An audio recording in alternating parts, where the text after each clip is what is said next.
There is a sound almost no one alive today has ever truly heard. The synchronized thunder of 100,000 hooves rolling across the earth like an approaching storm. Tonight, under the pale glow of Moonlight Science, we ride into that storm and step into the saddle beside the most terrifying force the medieval world ever knew. This is the story of a nomad empire that shattered kingdoms as if they were clay pots, an army that moved faster than news of its arrival, and a hidden vulnerability that Europe stumbled upon almost by accident. Stay with me until the end, because only then will you see how a single overlooked principle, not a weapon, not a fortress, but a way of thinking, turned the unbeatable Mongol war machine into a ghost that could never return. It is the spring of 1241, in a Europe that still believes its walls and its faith are enough. The night air over the plains of Poland and Hungary is cool and still, carrying the faint smells of damp earth, wood smoke, and livestock. In scattered villages, wooden palisades creak softly as they have for generations. Dogs curl under carts, chickens roost in rafters. Inside timber houses, families sleep shoulder to shoulder under rough wool blankets, lulled by a silence so complete it feels permanent.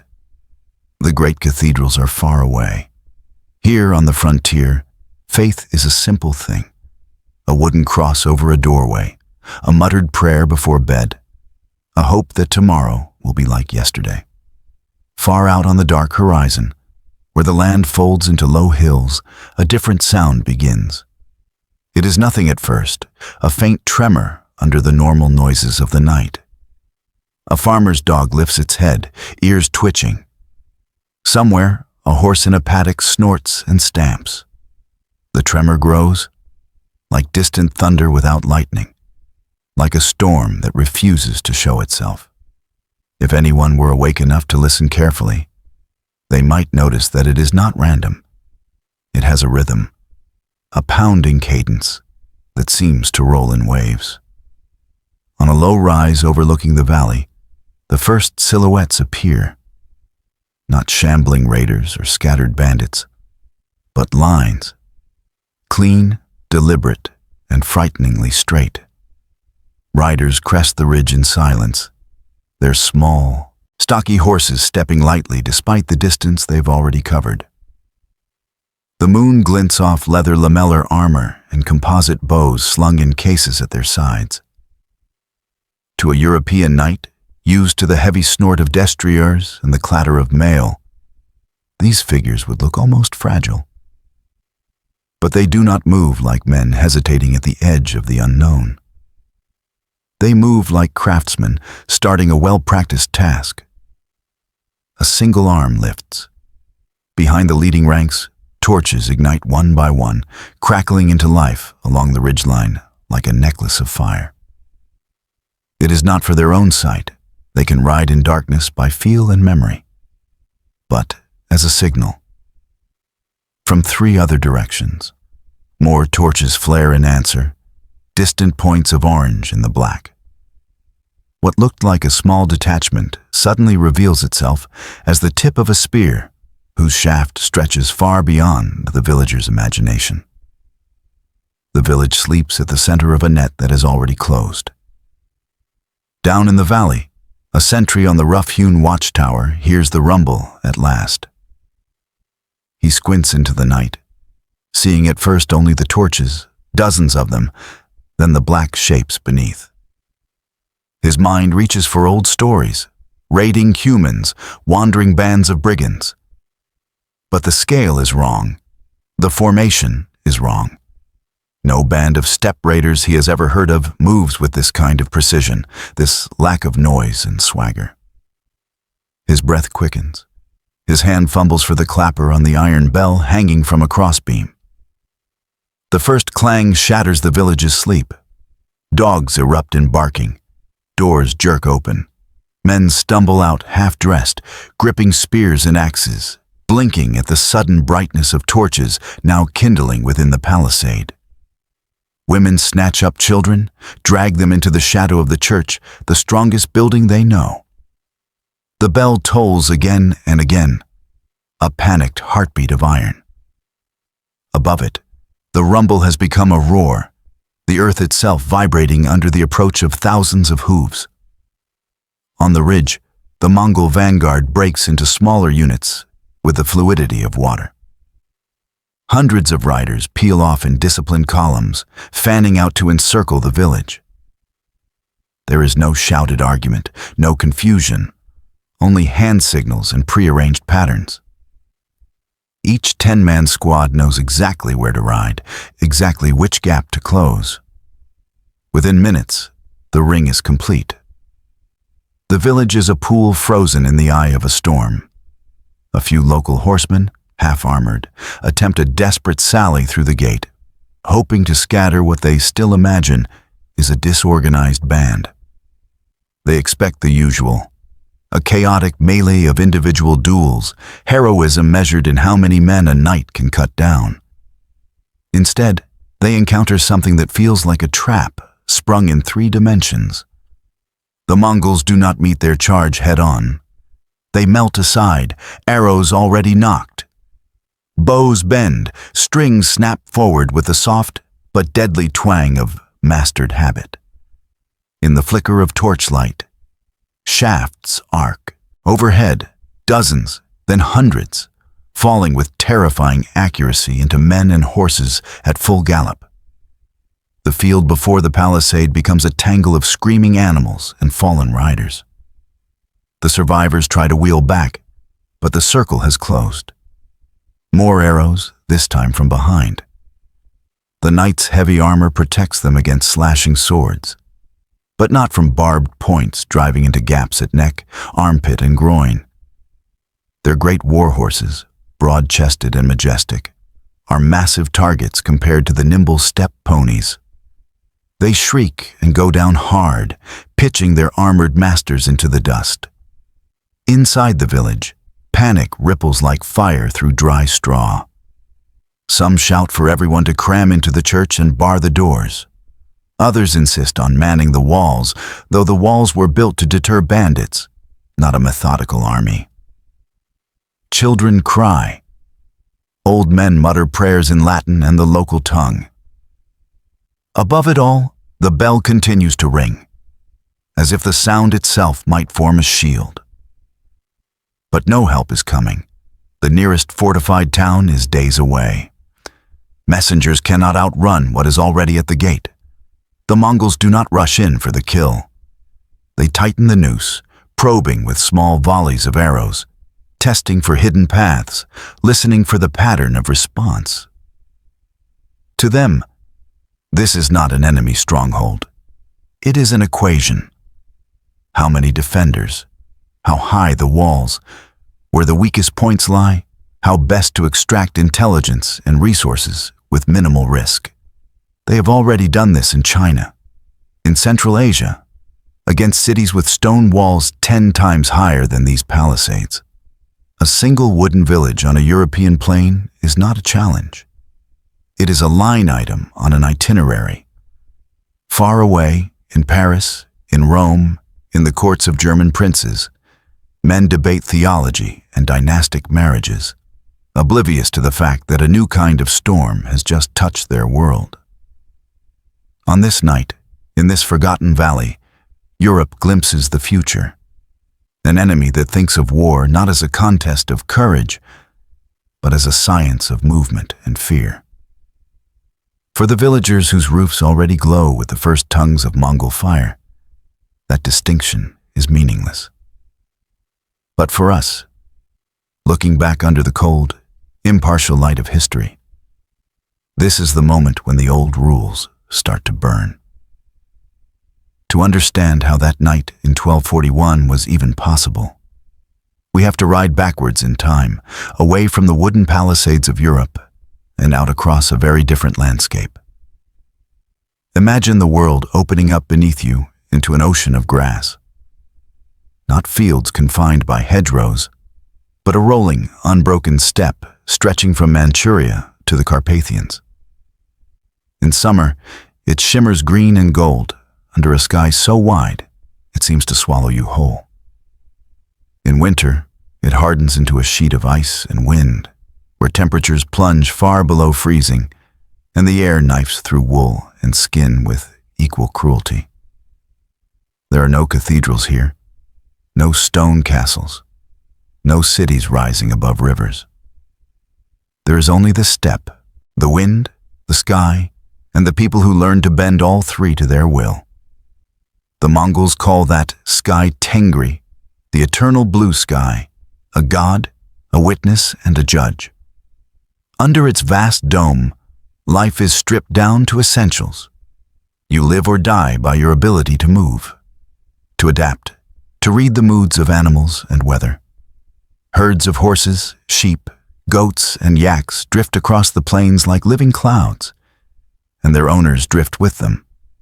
A family's home is not a fixed house, but a circular felt tent, a gur, packed and unpacked with practiced ease. Everything that matters can be loaded onto carts in an hour. In this world, permanence is a liability, not a strength. Children enter this life with no gentle transition. A Mongol boy or girl is put on a horse almost as soon as they can stand. By the age of 4 or 5, they can cling to a galloping pony with their knees, while their small hands fumble with a bow taller than they are. They learn to drink fermented mare's milk, to sleep on bare ground, to endure dust storms that would send a European peasant running for shelter. Fall off, you get back on. Fail to keep up, and the herd and your survival moves on without you. Hardship is not an exception. It is the curriculum. Distance, too, is different here. What a European might think of as a long journey, 2 or 3 days to the next town, is a trivial hop on the steppe. A Mongol rider can cover 100 kilometers in a day, then do it again the next day on a fresh horse. There are no roads, but there are paths written in memory. The line of a river, the shape of a ridge, the feel of the ground under hoof. The land is a map, the body a compass. Under the eternal sky, everyone becomes a navigator. This mobility shapes more than just day-to-day life. It shapes values. When your wealth can be driven away by a rival clan in a night raid, you cannot afford sentimentality about property. You invest not in walls or vineyards, but in relationships.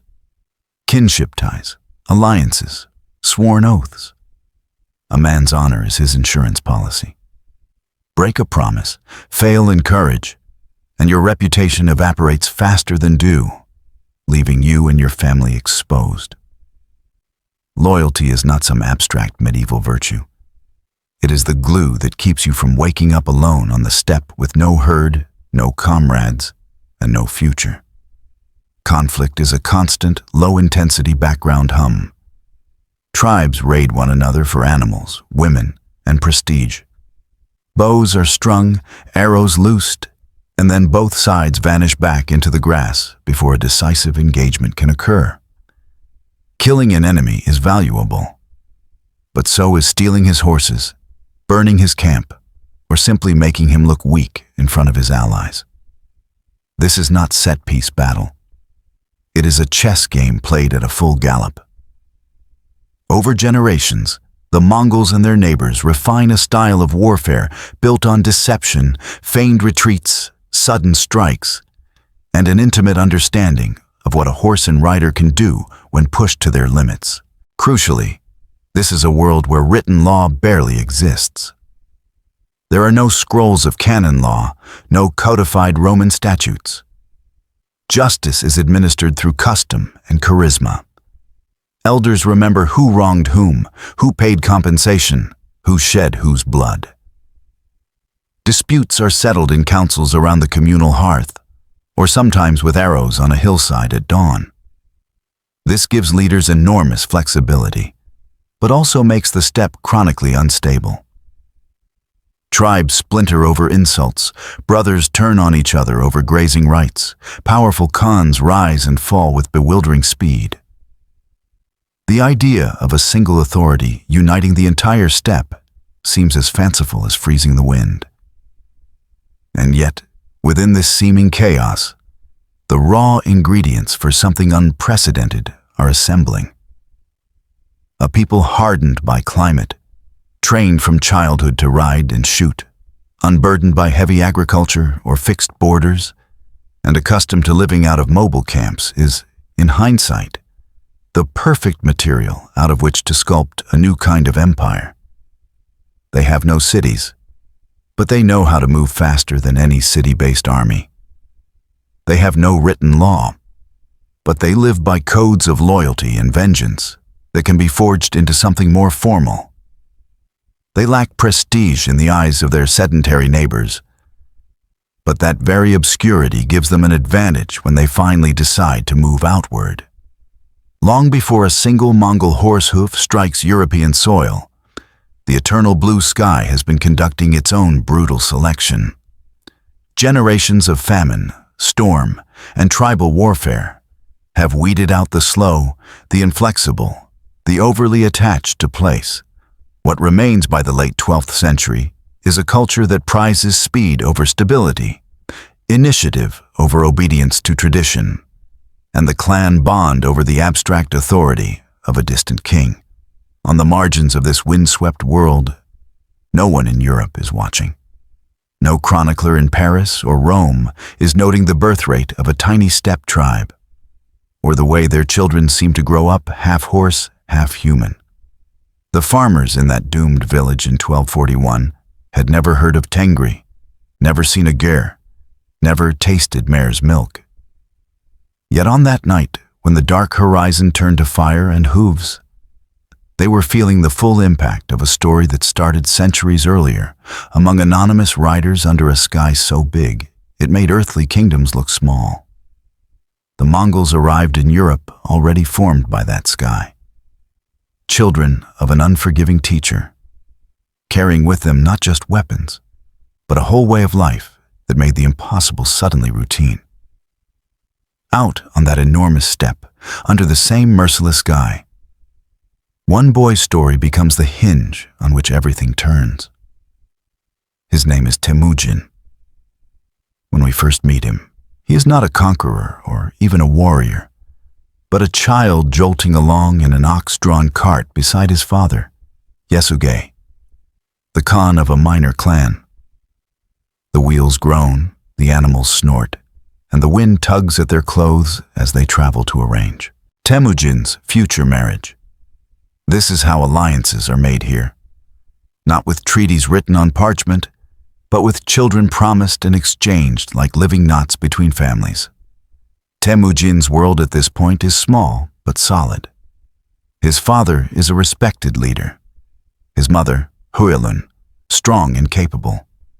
He has brothers to wrestle with, a herd to measure wealth by, and a sense, still untested, that his place under Tengri's sky is secure.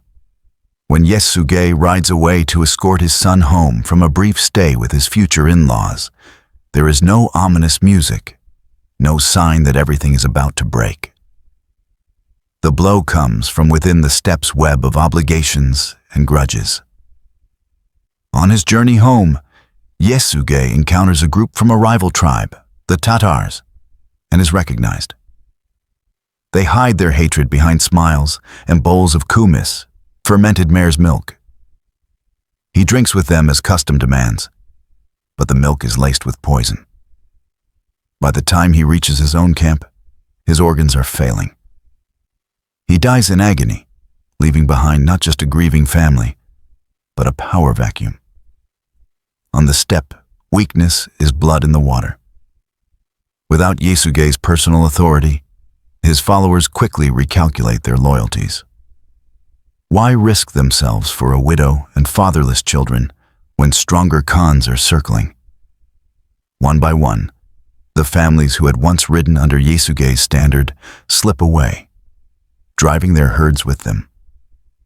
Overnight, Temujin's family goes from the warm center of a clan to its cold periphery.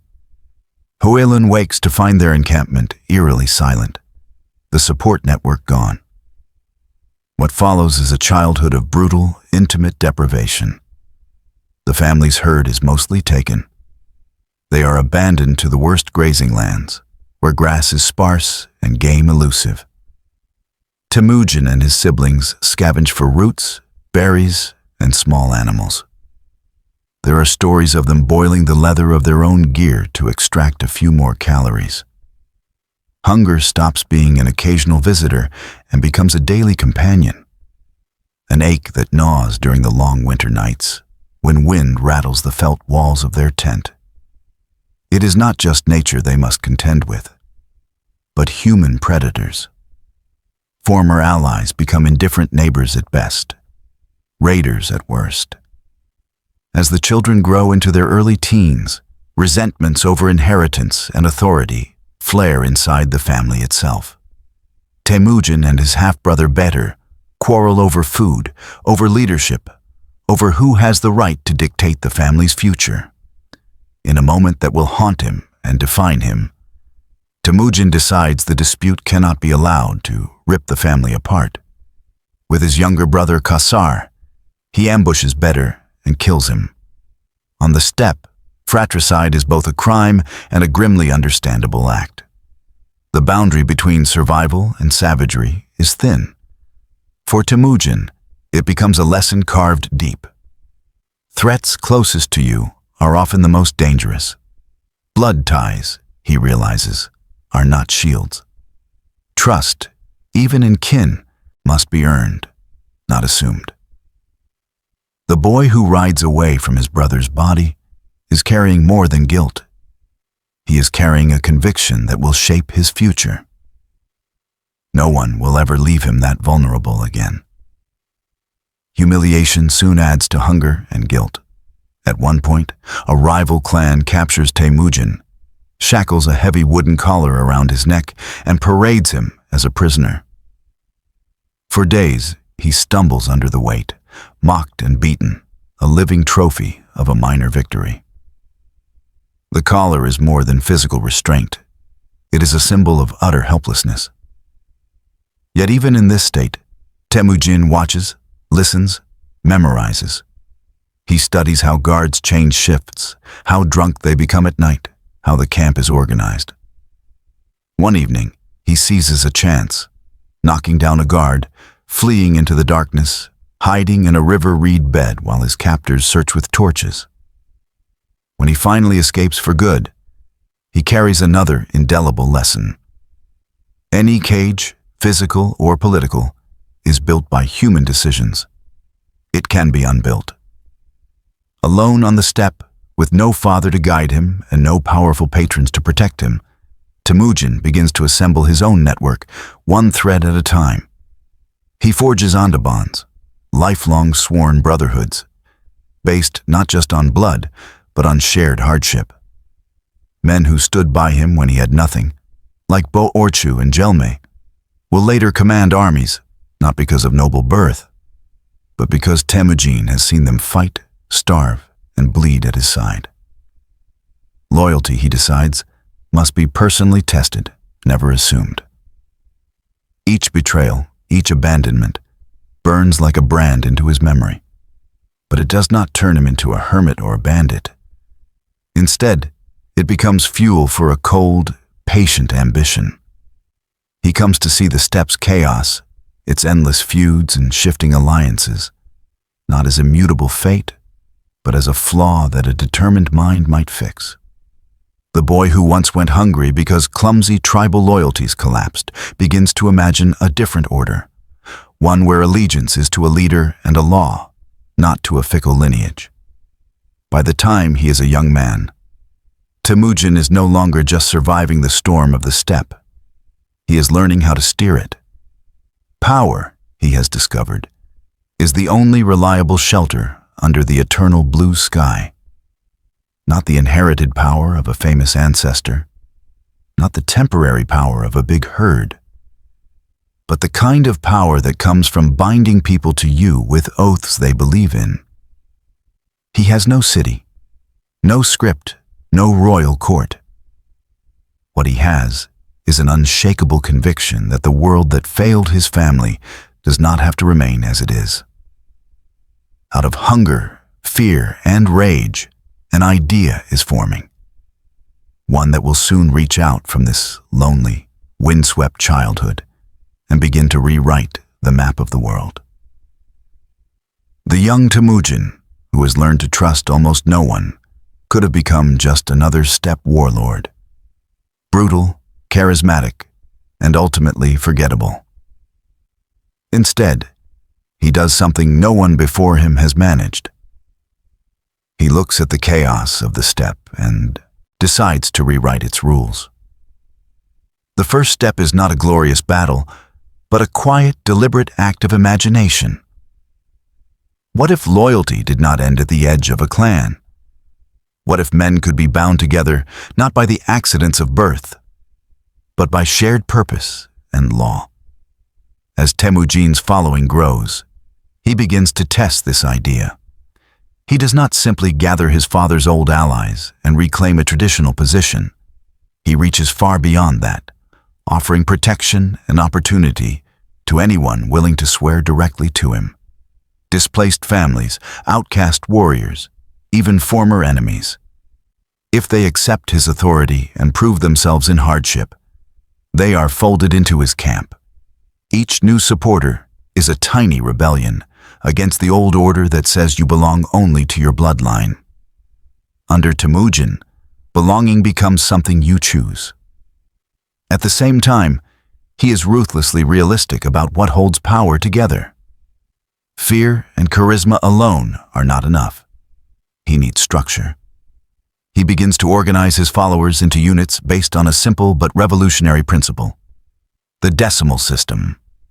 10 men form an arban. 10 arbans form a jagun of 100. 10 jaguns a mingan of 1,000. 10 mingans a tumen of 10,000. Each unit has a leader, and those leaders answer to higher commanders, all the way up to Temujin himself. It is a hierarchy that looks almost mathematical under that wild sky. What is shocking, especially by the standards of the time, is how Temujin chooses those leaders. He does not simply hand commands to the most aristocratic or the most well-connected. Men who have helped him in his darkest times, like Jelme, who once sucked infected blood from Temujin's neck wound to save him from death, or Subadeh, a blacksmith's son, are elevated to high rank. Conversely, nobles who disobey orders or cling too hard to their tribal privileges are demoted, exiled, or in some cases, executed. The message is unmistakable. Under Temujin, ability and loyalty outrank lineage. Reorganizing the tribes means breaking them. In a move that shocks many, Temujin deliberately scatters warriors from the same clan across different units.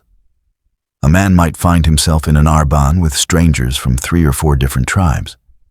This is not carelessness, it is surgery.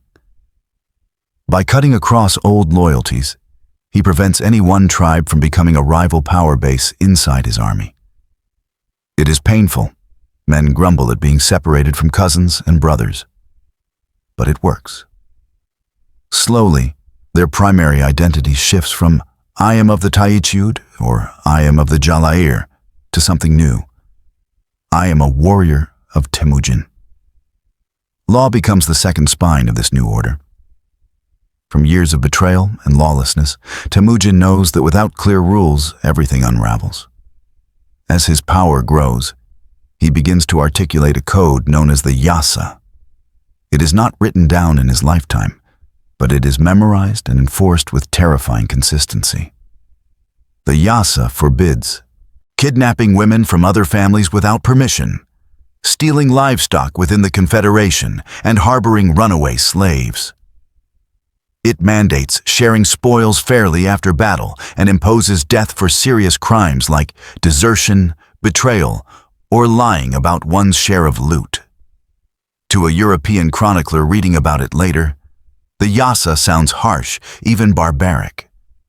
But to the nomads living under it, it is something unprecedented. Predictable justice. A poor man wronged by a noble has recourse now, not just the shifting favor of a local chieftain. A woman taken by force can appeal to the Khan's law.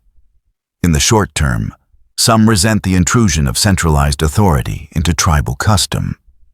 In the long term, the Yasa becomes a kind of invisible infrastructure, allowing people from dozens of different backgrounds to cooperate under one banner without constantly fracturing into blood feuds. All of this, the decimal organization, the enforced mixing of tribes, the law, feeds directly into the shape of his army.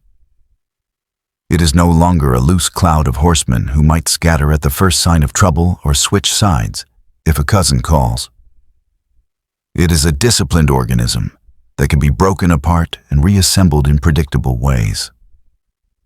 Orders can flow down the chain of command and be carried out by men who have been drilled to respond, not just inspired to fight. A unit of 100 from one end of the steppe will function much like 100 from the other end. Standardization, a concept we associate with factories and modern armies, is being born in these wind-blown camps. Discipline is the price of this transformation, and Temujin enforces it without flinching.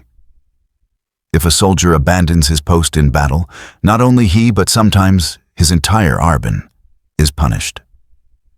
If a commander disobeys a direct order and acts on his own glory-seeking impulse, even a successful outcome cannot save him. There is a famous story of a general who attacked without orders, won, and still faced the Khan's wrath because he had endangered the army's coherence. In the new Mongol order, obedience to the system matters more than individual brilliance. Gradually, the steppe begins to feel different. Places that were once zones of constant low-grade raiding become safer for those under Temujin's protection. Merchants begin to risk longer journeys, knowing that theft along certain routes will be punished. Word spreads that this new leader is terrifying in war, but surprisingly reliable in peace. Men who would never have considered uniting under a single banner start to wonder if living under the Yasa is better than endless, pointless feuds. In 1206, on the banks of the Onon River, the experiment is formalized. Chiefs and warriors from across the steppe gather in a great assembly, a Kurultai.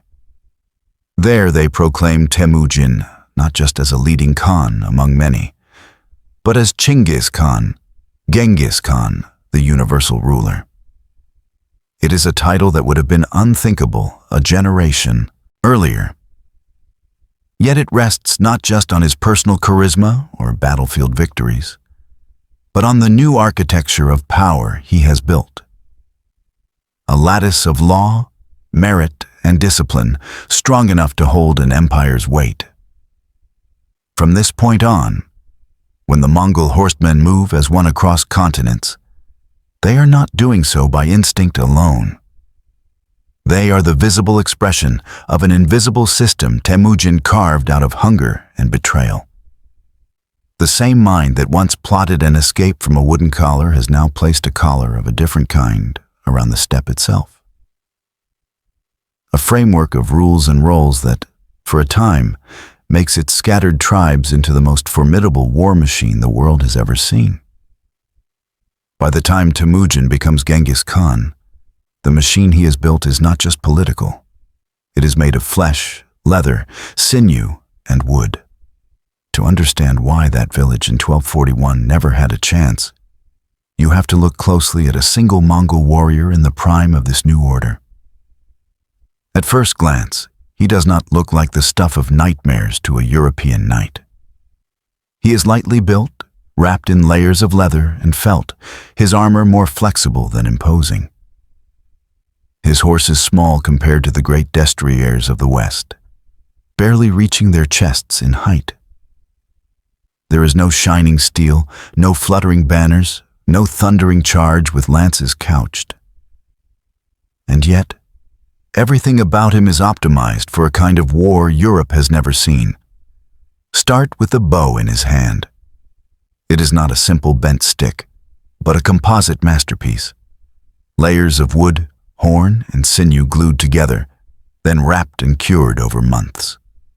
This weapon stores an astonishing amount of energy in a relatively short frame, allowing the Mongol to draw a bowstring well past his cheek and send an arrow screaming across the steppe with lethal force.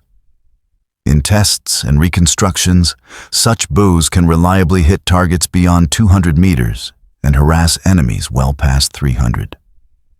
A European archer on foot might match that range in ideal conditions, but the Mongol does it from the back of a moving horse. His quivers hold more than just sharp sticks. Each arrow is a tool for a specific job. There are heavy, bodkin-tipped shafts designed to punch through armor and shields at closer distances, lighter arrows for long-range harassment, and even whistling arrows with perforated heads that scream as they fly, perfect for signaling or sowing terror.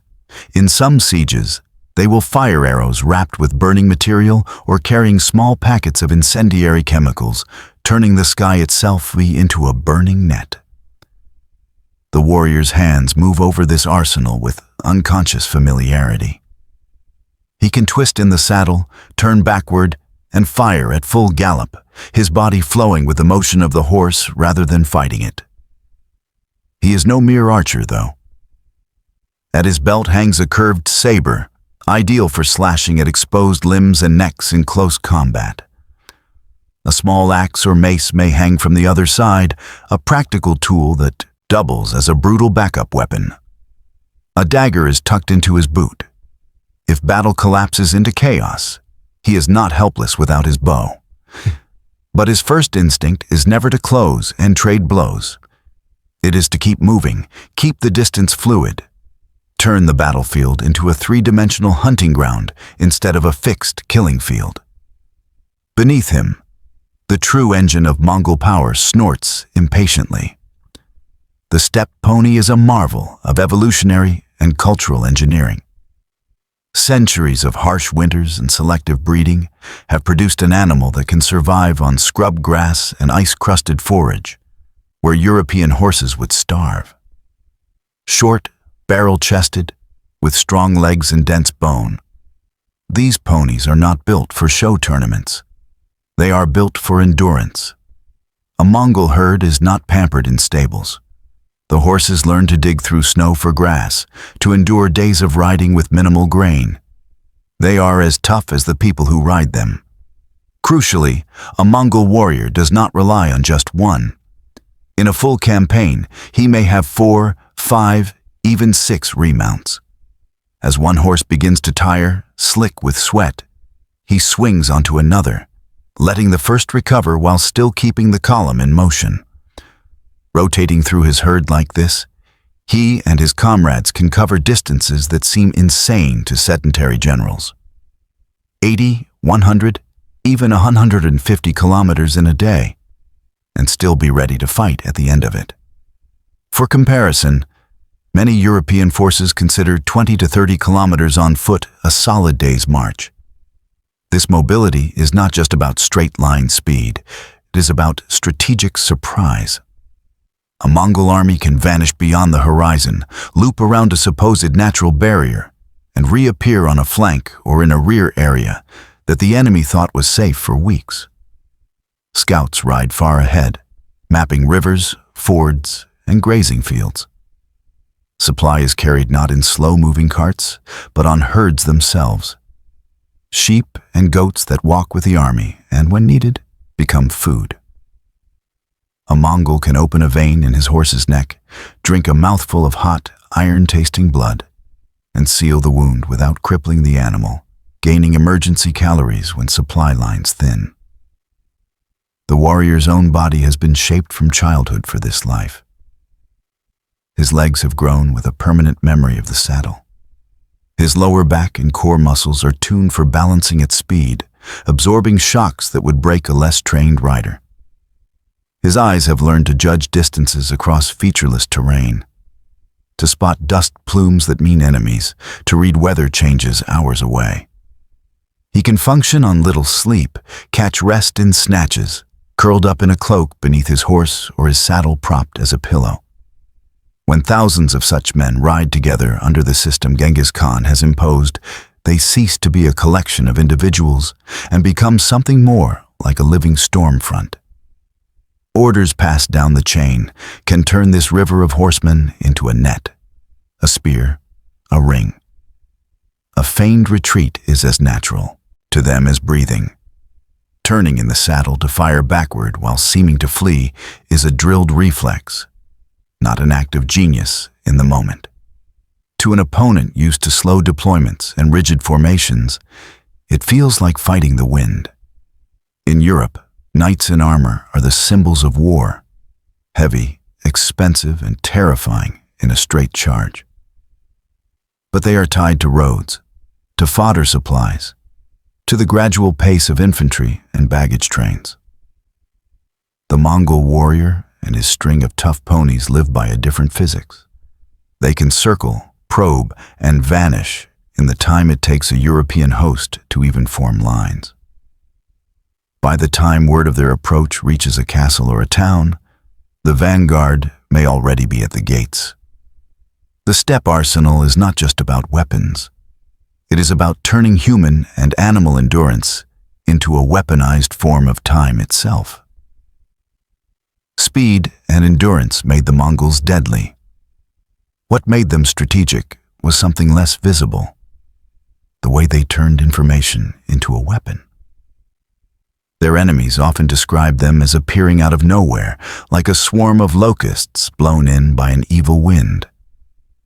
But from the Mongol side, nothing about their movements was accidental. Before hooves ever thundered toward a town or kingdom, a quieter army had already passed through, an army of eyes and ears. Ahead of every major campaign, Genghis Khan and his generals sent out scouts in all directions. These were not casual raiders sniffing for plunder, but trained reconnaissance units whose job was to understand a landscape in depth. They measured not just distances, but the practical reality of movement. How deep a river ran in summer and in spring flood, where the banks were soft, where the fordable shallows lay. They rode up to the edges of forests to see how dense they were, whether cavalry could pass or whether axes and fire would be needed first. They circled forts and walled towns at a distance, counting towers, watching how often gates opened and closed, how many men stood on the battlements at dusk compared to dawn. Prisoners became another data source. Captured merchants, peasants, and soldiers were questioned systematically. Unlike some of their contemporaries, the Mongols didn't only ask, "Where is the gold?" They wanted to know, who hates whom in this kingdom? Which nobles are resentful of the king? Which city rivals which? Are there religious tensions, ethnic divisions, oppressed minorities who might welcome a change in power? In a world where dynasties balanced on webs of fragile alliances, this social cartography was as important as any topographical map. Intelligence gathering bled seamlessly into psychological warfare. If a local lord was known to resent his sovereign, he might receive a secret message offering favorable terms in exchange for support or neutrality. A mercantile city worried about its trade routes might be promised safety for caravans and lower tariffs under Mongol rule. The empire-to-be began conquering minds long before it conquered walls. One city would open its gates in fear, another in calculation, and both decisions would be based on reasons the Mongols had painstakingly uncovered. Behind the scouts and spies lay the skeletal framework that made the whole system function at scale. The yam. At first glance, a yam station was just a modest collection of tents or huts beside a road, staffed by a handful of officials and grooms with spare horses. But strung together across thousands of kilometers, they formed a communications network that would not be matched in speed for centuries. A messenger bearing the Khan's orders could gallop into a yam station with his horse lathered and heaving, swing down, shout his credentials, and immediately swing onto a fresh mount, leaving the exhausted animal behind to recover. In this way, the message flowed continuously, even if individual bodies tired. The efficiency was astonishing. A command sent from Karakoram, the Mongol capital, could reach an army hundreds of leagues away in a matter of days, not weeks. Reports could flow back almost as quickly. News of a rebellion in one province, a promising target in another, a famine that might make a region more pliable to conquest. Rulers elsewhere in the world had to send letters by slow caravans or rely on rumors carried by merchants and pilgrims. Genghis Khan could think in something close to real time, adjusting his strategy based on intelligence that was only days old, not months out of date. This responsiveness made the Mongols feel uncanny to their opponents. A king might secretly muster troops in a remote valley, confident no enemy could possibly know. Yet somehow, Mongol raiders would appear on the flank of his mustering ground, just as the assembly began, scattering his forces before they could properly form. A rebellious city, believing the empire's main armies were far away on a different front, would barricade its gates, only to find a punitive detachment already on the road, its arrival too perfectly timed to be coincidence. The YAM network also enabled something novel in medieval warfare: coordinated multi-axis campaigns over immense distances. Different Mongol armies could be assigned to converge on a target from several directions, keeping roughly in sync despite being weeks of travel apart. If one force encountered unexpected resistance or opportunity, it could send word along the relay line and have supporting units redirected. To a European observer, used to campaigns where communication broke down once armies separated beyond shouting distance, this looked like sorcery. How could these nomads, with no cities of parchment-filled archives, behave as though they had invisible wires connecting their armies? The reality was austere but effective. Standardized procedures, sworn messengers, and a leadership that understood that information was as critical a resource as fodder or arrows. Genghis Khan himself was said to be relentless in demanding reports, quizzing returning scouts to the smallest detail, cross-checking stories, rewarding those whose intelligence proved accurate and punishing those whose negligence led to surprise. This culture of accountability up and down the chain turned the YAM from a glorified post road into the nervous system of an empire. Even in their cruelty, the Mongols collected data. The annihilation of a city was not just vengeance.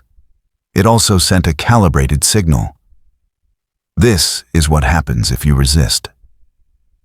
The sparing of another city that surrendered quickly sent a different message. Over time, word traveled faster than horsemen. Reputations and patterns consolidated into expectations.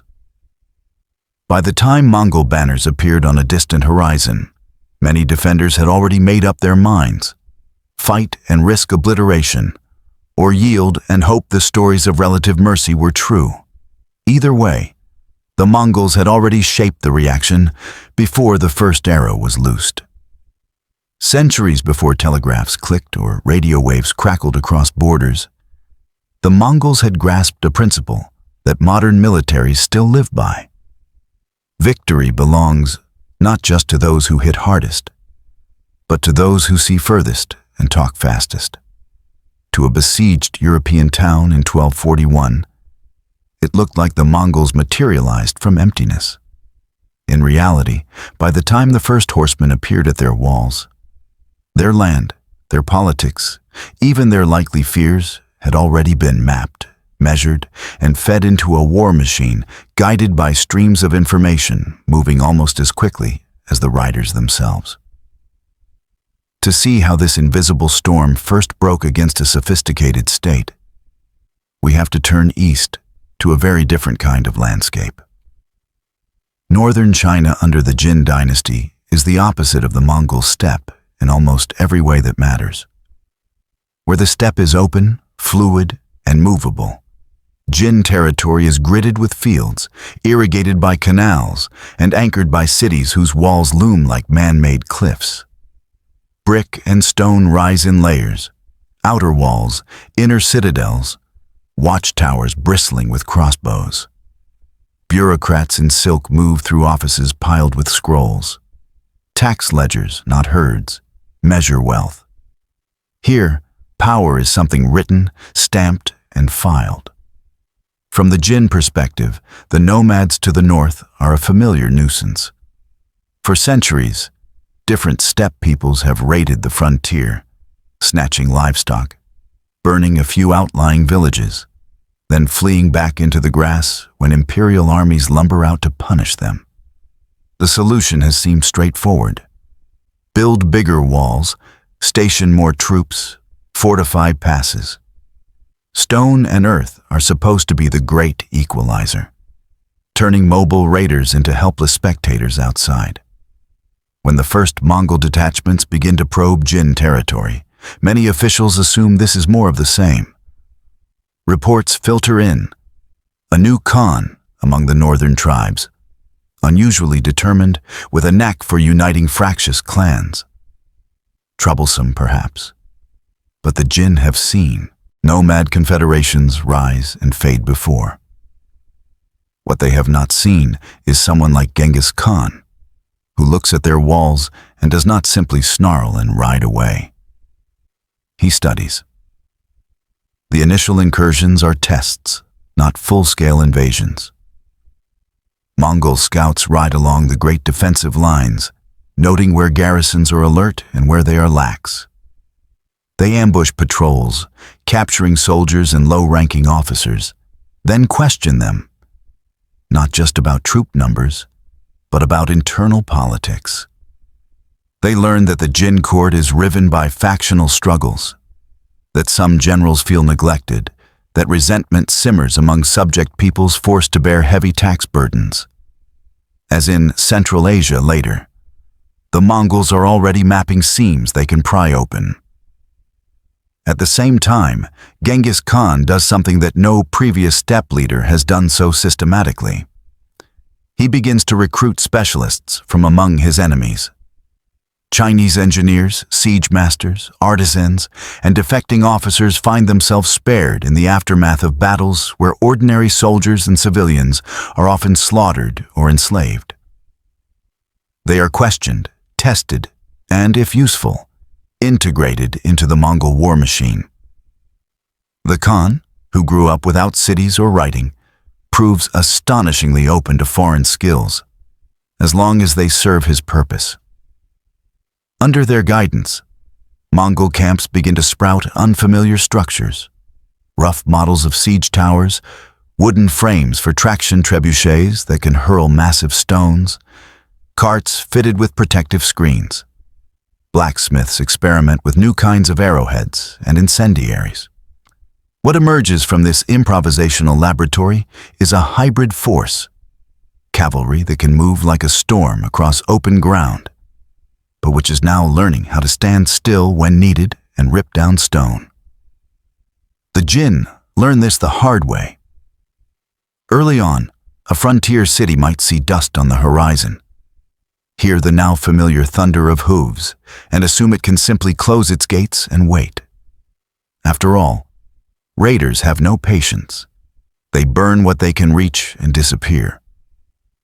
But when the Mongols arrive, they do not simply circle and loose a few volleys in frustration. They encamp with eerie order, sending out detachments to cut roads, destroy nearby crops, intercept any messengers who try to slip out. Within days, lines of earthworks appear, siege engines are assembled, and a ring tightens that is both military and psychological. Some Jin strongholds fold quickly in the face of this new persistence, especially those whose commanders have already been contacted by Mongol envoys promising leniency in exchange for early surrender. Others hold out, trusting in tradition and walls laid by their ancestors. For these, Genghis Khan makes examples. When a city resists stubbornly and is taken by assault, its population might be massacred almost to the last, its buildings put to the torch, its name scratched from records as a ghost. The horror is real, but it is also a deliberate message, written in corpses for neighboring cities to read. Refugees who escape, sometimes allowed to by Mongol design, carry tales southward, of battering rams, shattering gates, while horse archers pick off defenders on the walls, of wells poisoned and fields trampled under hooves, of whole populations marched away in columns of dust.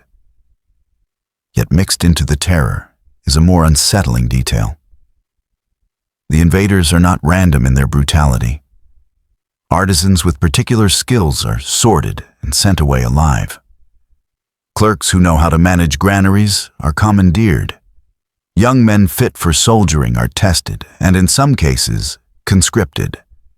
The Mongols are not simply destroying, they are selecting. Over years, the pressure mounts. The Jin, used to thinking of themselves as a central, civilizing power keeping barbarian peripheries at bay, find the logic reversed. They are now the fortress island in a Mongol-dominated sea.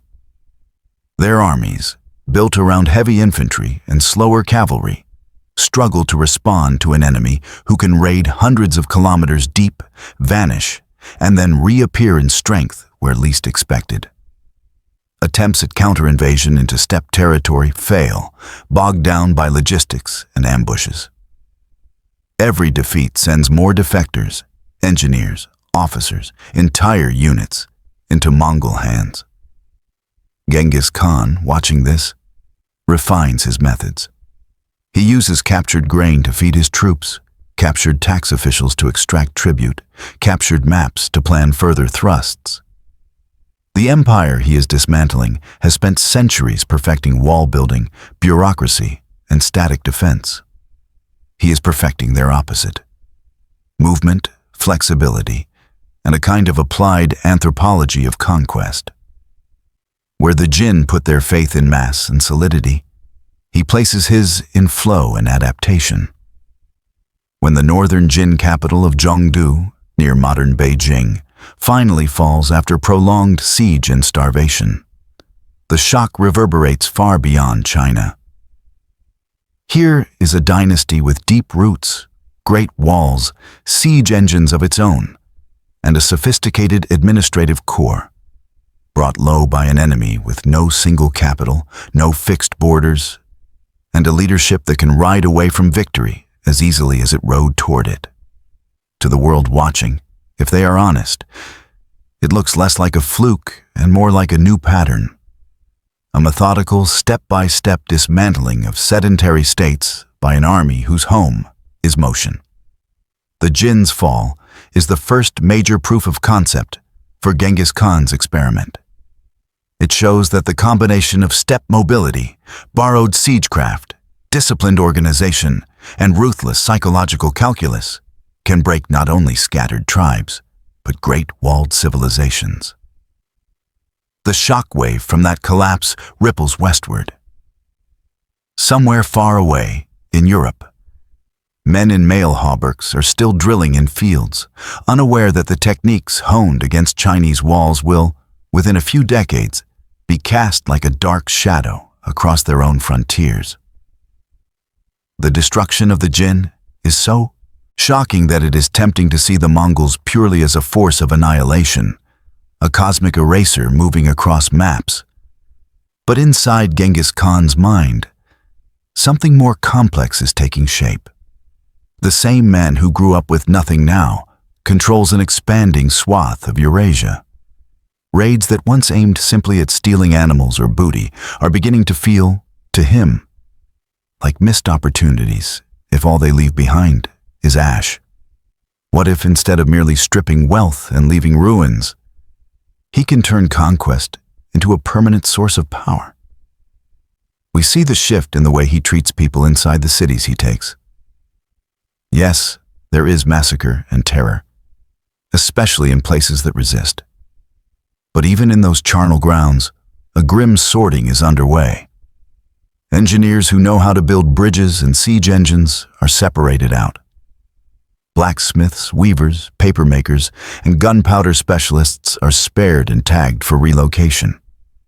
Skilled artisans are taken from northern China and moved thousands of kilometers to Central Asia or Mongolia, where they begin producing goods for their new masters. It is as if the empire has grown invisible hands that reach into a city, pluck out its most useful fingers, and attach them to a different body. Administrators are seized in much the same way. The Mongols have no written bureaucratic tradition of their own. Their traditional governance is oral, personal, and clan-based. But here they are conquering states that run on paperwork, seals, and registries. Genghis Khan is not naive enough to throw all that away. Instead, he co-opts it.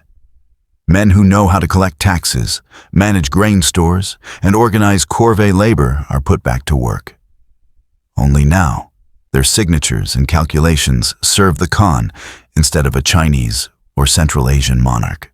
In some regions, entire local administrative structures are left in place under Mongol oversight, like organs transplanted into a new host. The logic behind this is brutally practical. Raiding can make you rich once. Administration can keep you rich indefinitely. By levying tribute, taxes, and tolls along the trade routes that span his new domains, Genghis begins to turn the Mongol Empire into something like a financial network. Silk from China, spices from India, silver from Central Asia, furs from the forests of the north. They all move along caravan routes that are now patrolled and, in a rough way, policed by Mongol detachments. Bandits who once preyed on these caravans find themselves hunted down and executed not as rival predators, but as threats to imperial revenue. This protection of trade is one of the great paradoxes of Mongol rule. The same riders who can obliterate a resisting city will also escort a caravan of foreign merchants across dangerous terrain for a fee, ensuring their goods arrive intact. The empire's reputation for cruelty coexists with a reputation for reliability in commerce. Merchants who survive the initial shock of conquest often find that, under Mongol hegemony, long-distance trade is actually safer and more profitable. The steppe, once a dangerous barrier between civilizations, becomes a kind of fast lane linking them. Religion, too, is pulled into this system, not as a matter of conscience, but of control. Genghis grew up in a world of shamanism, where spirits, ancestors, and the eternal blue sky coexist in a fluid spiritual ecosystem. As he conquers peoples who worship in temples, mosques, and churches, he shows a striking lack of interest in forcing them to change their gods. Instead, he extends a rough tolerance. Clergy and religious institutions are frequently granted tax exemptions and legal protections, as long as they preach obedience to Mongol authority and stay out of politics. This tolerance is not the product of a modern ideal of pluralism. It is, in essence, a policy decision. Religious elites can be useful stabilizers if they tell the conquered that submission is not a betrayal of their faith. If they resist, they can be crushed like any other rebellious faction. But as long as they cooperate, the empire lets Buddhists, Muslims, Christians, and others maintain their rituals. The result is a patchwork of beliefs under a single secular power that only rarely feels the need to dabble in dogma. As the conquests expand westward into Central Asia and beyond, the empire starts to resemble less a simple blob on a map and more a network of nodes with flows between them. Karakoram in Mongolia, the newly subdued cities of northern China, the oases of Transoxiana, and the great markets of Persia become connected like planets orbiting a gravitational center. Artisans originally from Zhongdu might find themselves building workshops in Samarkand. Persian astronomers might be invited to share their charts and instruments. Metal workers from one end of the empire produce arrowheads to be used on campaigns at the other. Knowledge, like goods, begins to circulate. The Mongols themselves do not contribute new philosophies or sciences in the way urban civilizations do, but they facilitate a kind of forced exchange. Chinese printing techniques, Islamic mathematics, Central Asian metallurgy, and even culinary practices mix and migrate along the arteries of conquest. It is as if Genghis Khan has, by accident or design, created a laboratory where the ideas and technologies of three great civilizations, Chinese, Islamic, and to a lesser extent European, are thrown into contact under imperial supervision. Yet for all this emerging systematization, the empire's core remains mobile. There is no Versailles, no Rome, where the entire apparatus settles and ossifies. The great Khan's court itself moves with the seasons, a shifting capital of felt palaces and rank-ordered jur encampments. Tribute flows toward these moving centers and is redistributed. Livestock, textiles, metal, grain. Decisions about war and administration are often made not in marble halls, but in open steppe assemblies, surrounded by tethered horses and wind. From the vantage point of a scholar in Baghdad or a monk in Kiev, the Mongol Empire still looks, at this stage, like a terrifying weather pattern. Storms of horsemen sweeping through, then receding. But inside the storm, patterns have solidified.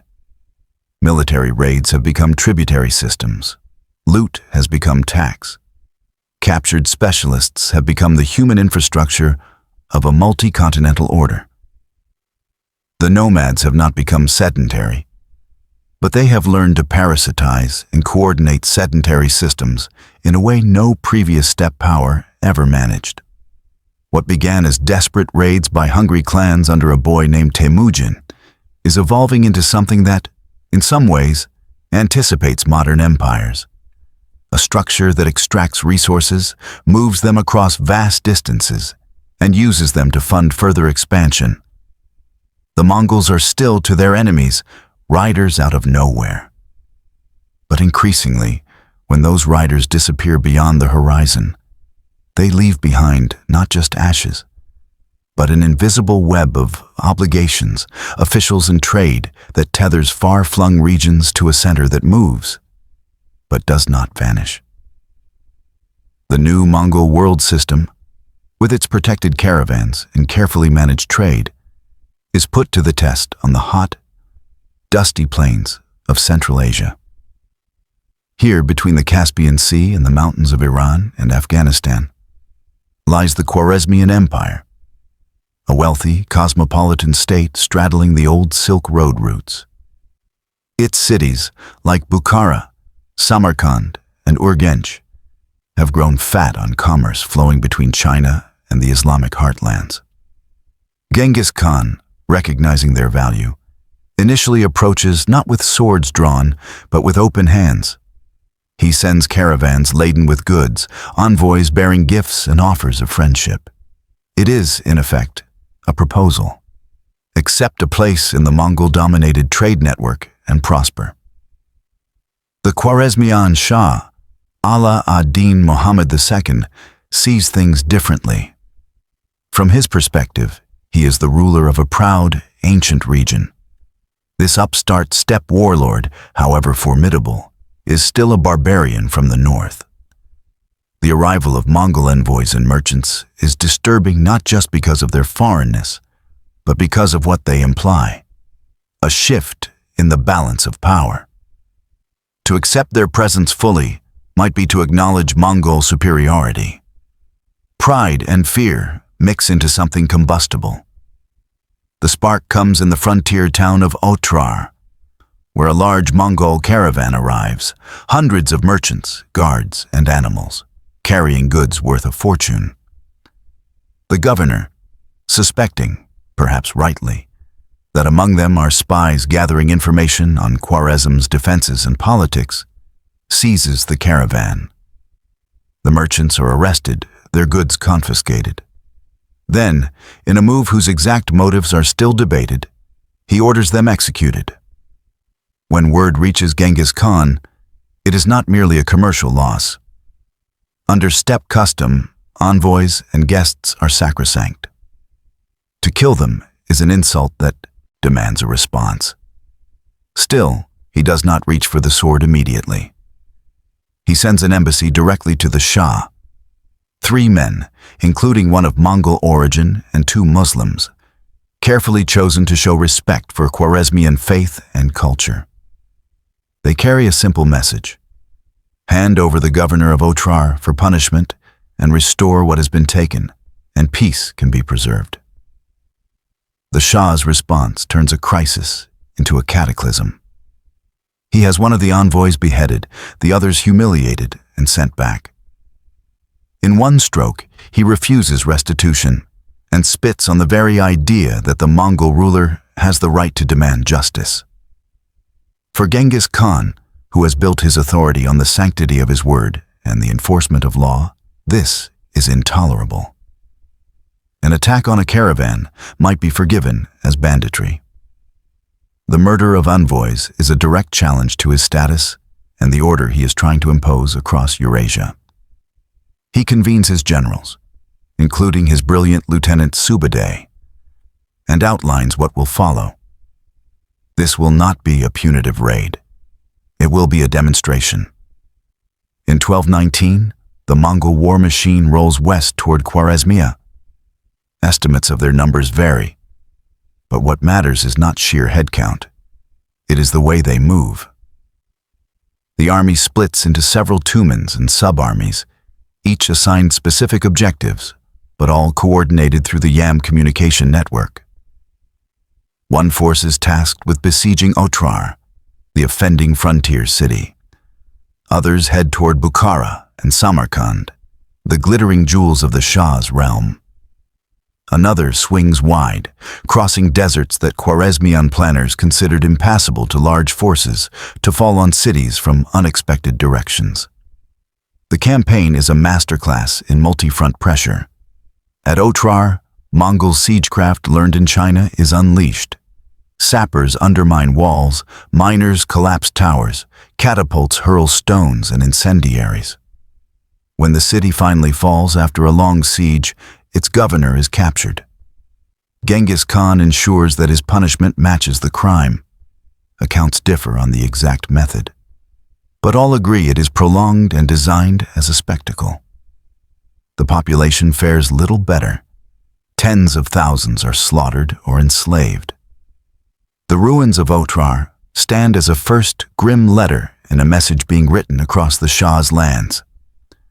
At Bukhara, the Mongols show another side of their strategy. After defeating a field army, they surround the city and offer terms. Some of the garrison, perhaps seeing Otrar's fate, opens the gates. When Genghis Khan enters, he does something that will be remembered for centuries. He walks into the city's great mosque, ascends the pulpit, and addresses the terrified populace. "I am the punishment of God." Later chronicles quote him as saying, "If you had not committed great sins, God would not have sent a punishment like me upon you." Whether he spoke those exact words or not, the point is clear. He casts himself as an instrument of inevitable retribution, not a mere invader. Still, even here, the conquest is not pure slaughter. Artisans are selected and spared. Some residents are allowed to live and are put to work under new overlords. The mosque's treasury is seized. Its religious leaders, if compliant, may survive. Then the Mongols move on, leaving behind burned quarters and a drastically reduced, cowed population. Refugees stagger away, carrying stories of terror that rush ahead of the advancing Tumans faster than any scout. Samarkand, one of the richest cities in the region, attempts a more organized defense, with war elephants and heavy infantry.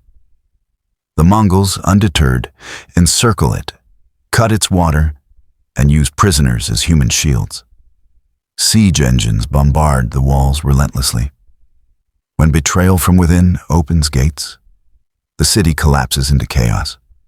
Here too, mass killing and selective sparing combine into a kind of demographic surgery. The city is not erased, but it is gutted. In some places, the Mongols employ what we would now call biological warfare. At besieged cities, they catapult the bodies of plague or disease victims over the walls to spread panic and sickness. Wells are contaminated.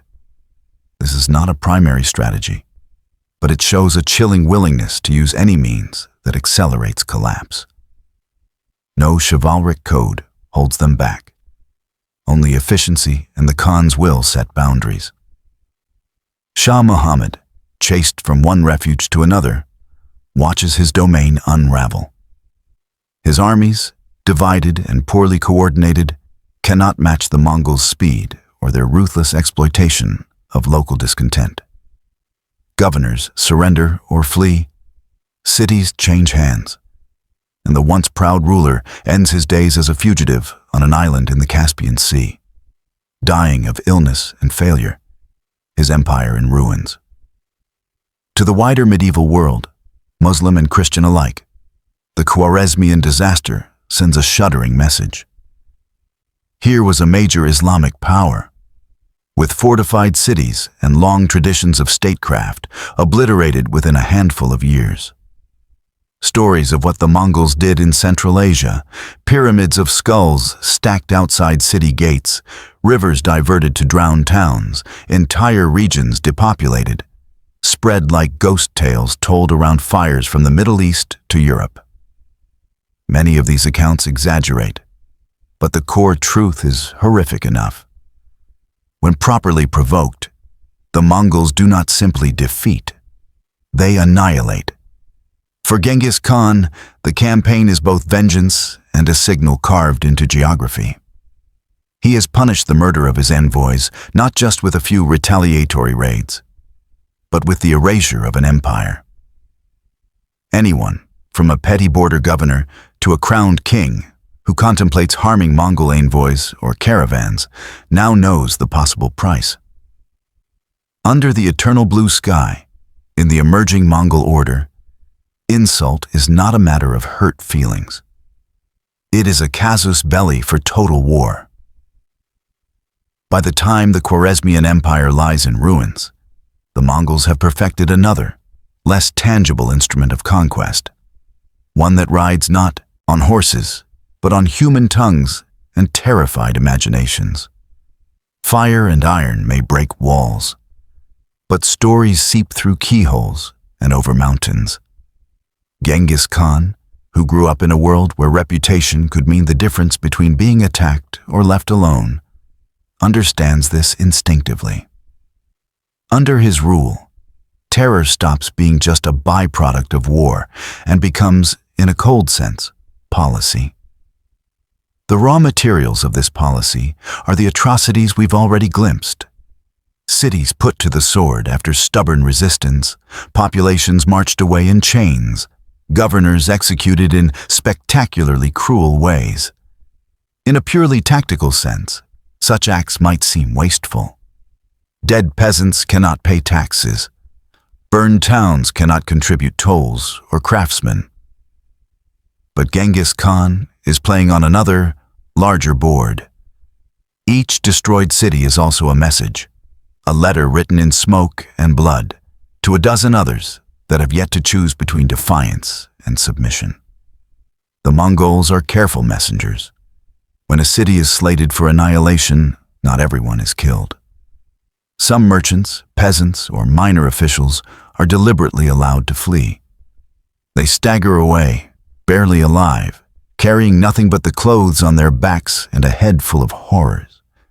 When they reach the next town or oasis, they become living dispatches. They tell of pyramids of skulls, of rivers choked with corpses, of children thrown into the air and caught on spear points. They describe Mongol riders as demons, as a scourge unleashed by heaven. Every detail, whether wholly true or distorted by trauma, fans the same flame: fear.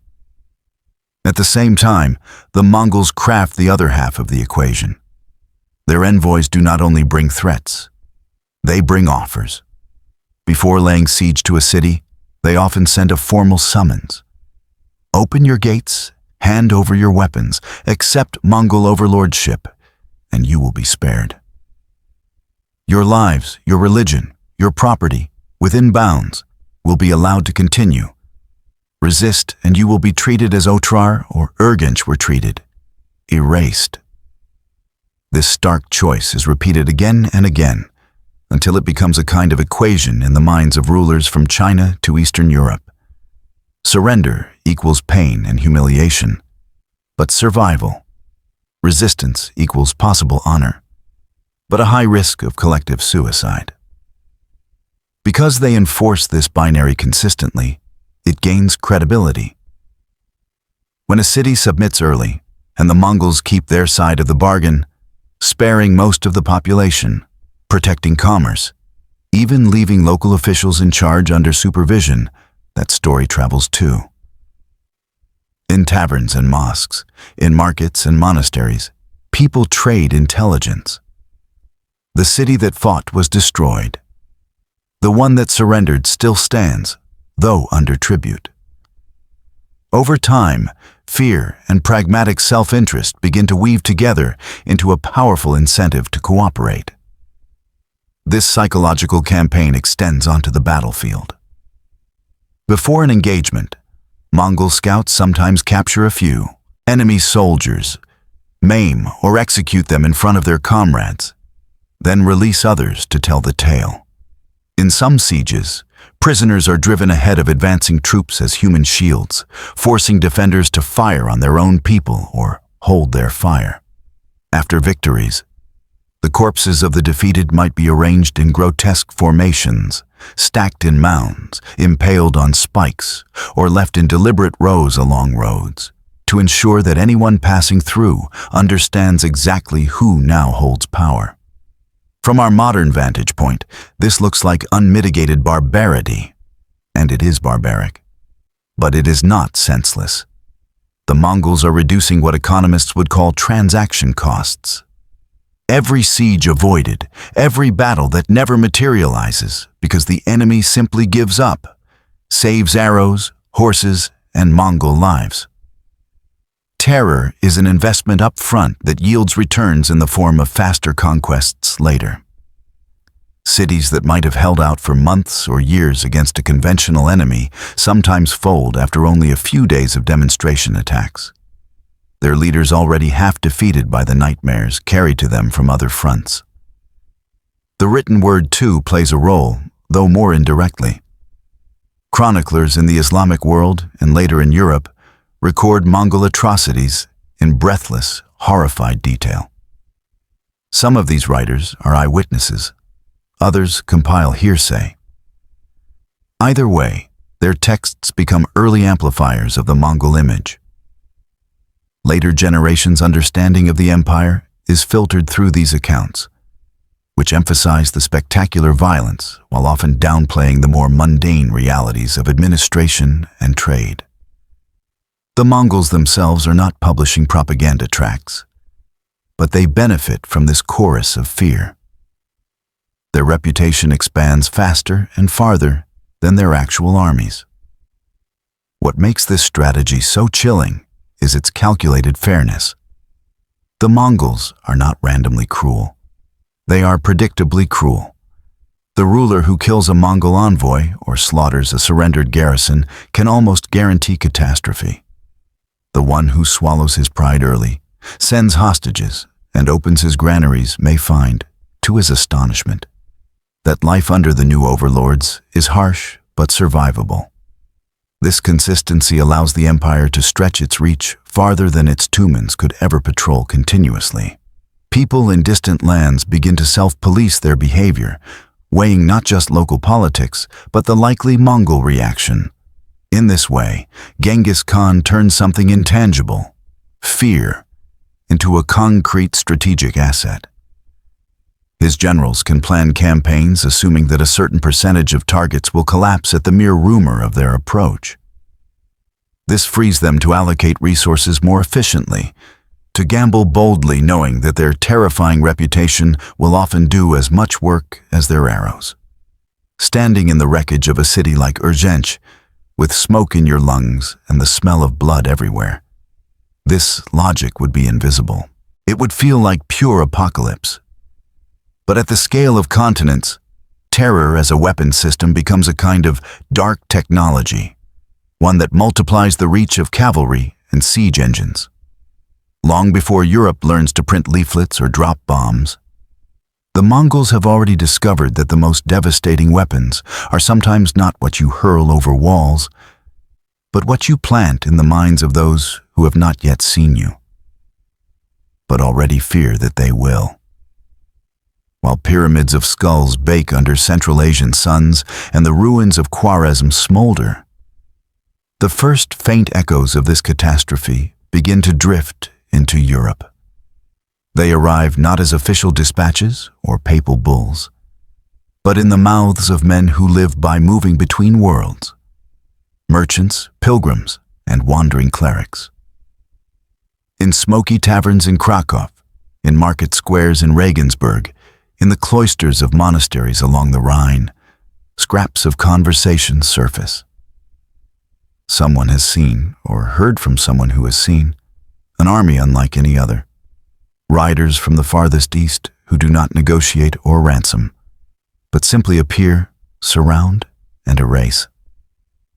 At first, these tales are folded into existing stories.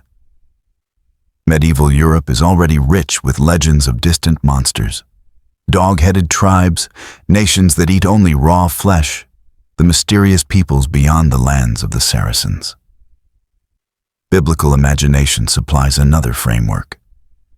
In the Book of Revelation and other apocalyptic texts, there are references to Gog and Magog, wild nations penned behind great barriers at the world's edge, destined to be released at the end of days to wreak havoc. When frightened travelers speak of Tatars or Tartars, the word will soon become common in Europe. Some listeners hear Tartarus, the Greek underworld, and the association sticks. The invaders become, in rumor, almost not human. Chroniclers, monks tasked with recording the events of their age, struggle to fit these wisps of information into coherent narratives.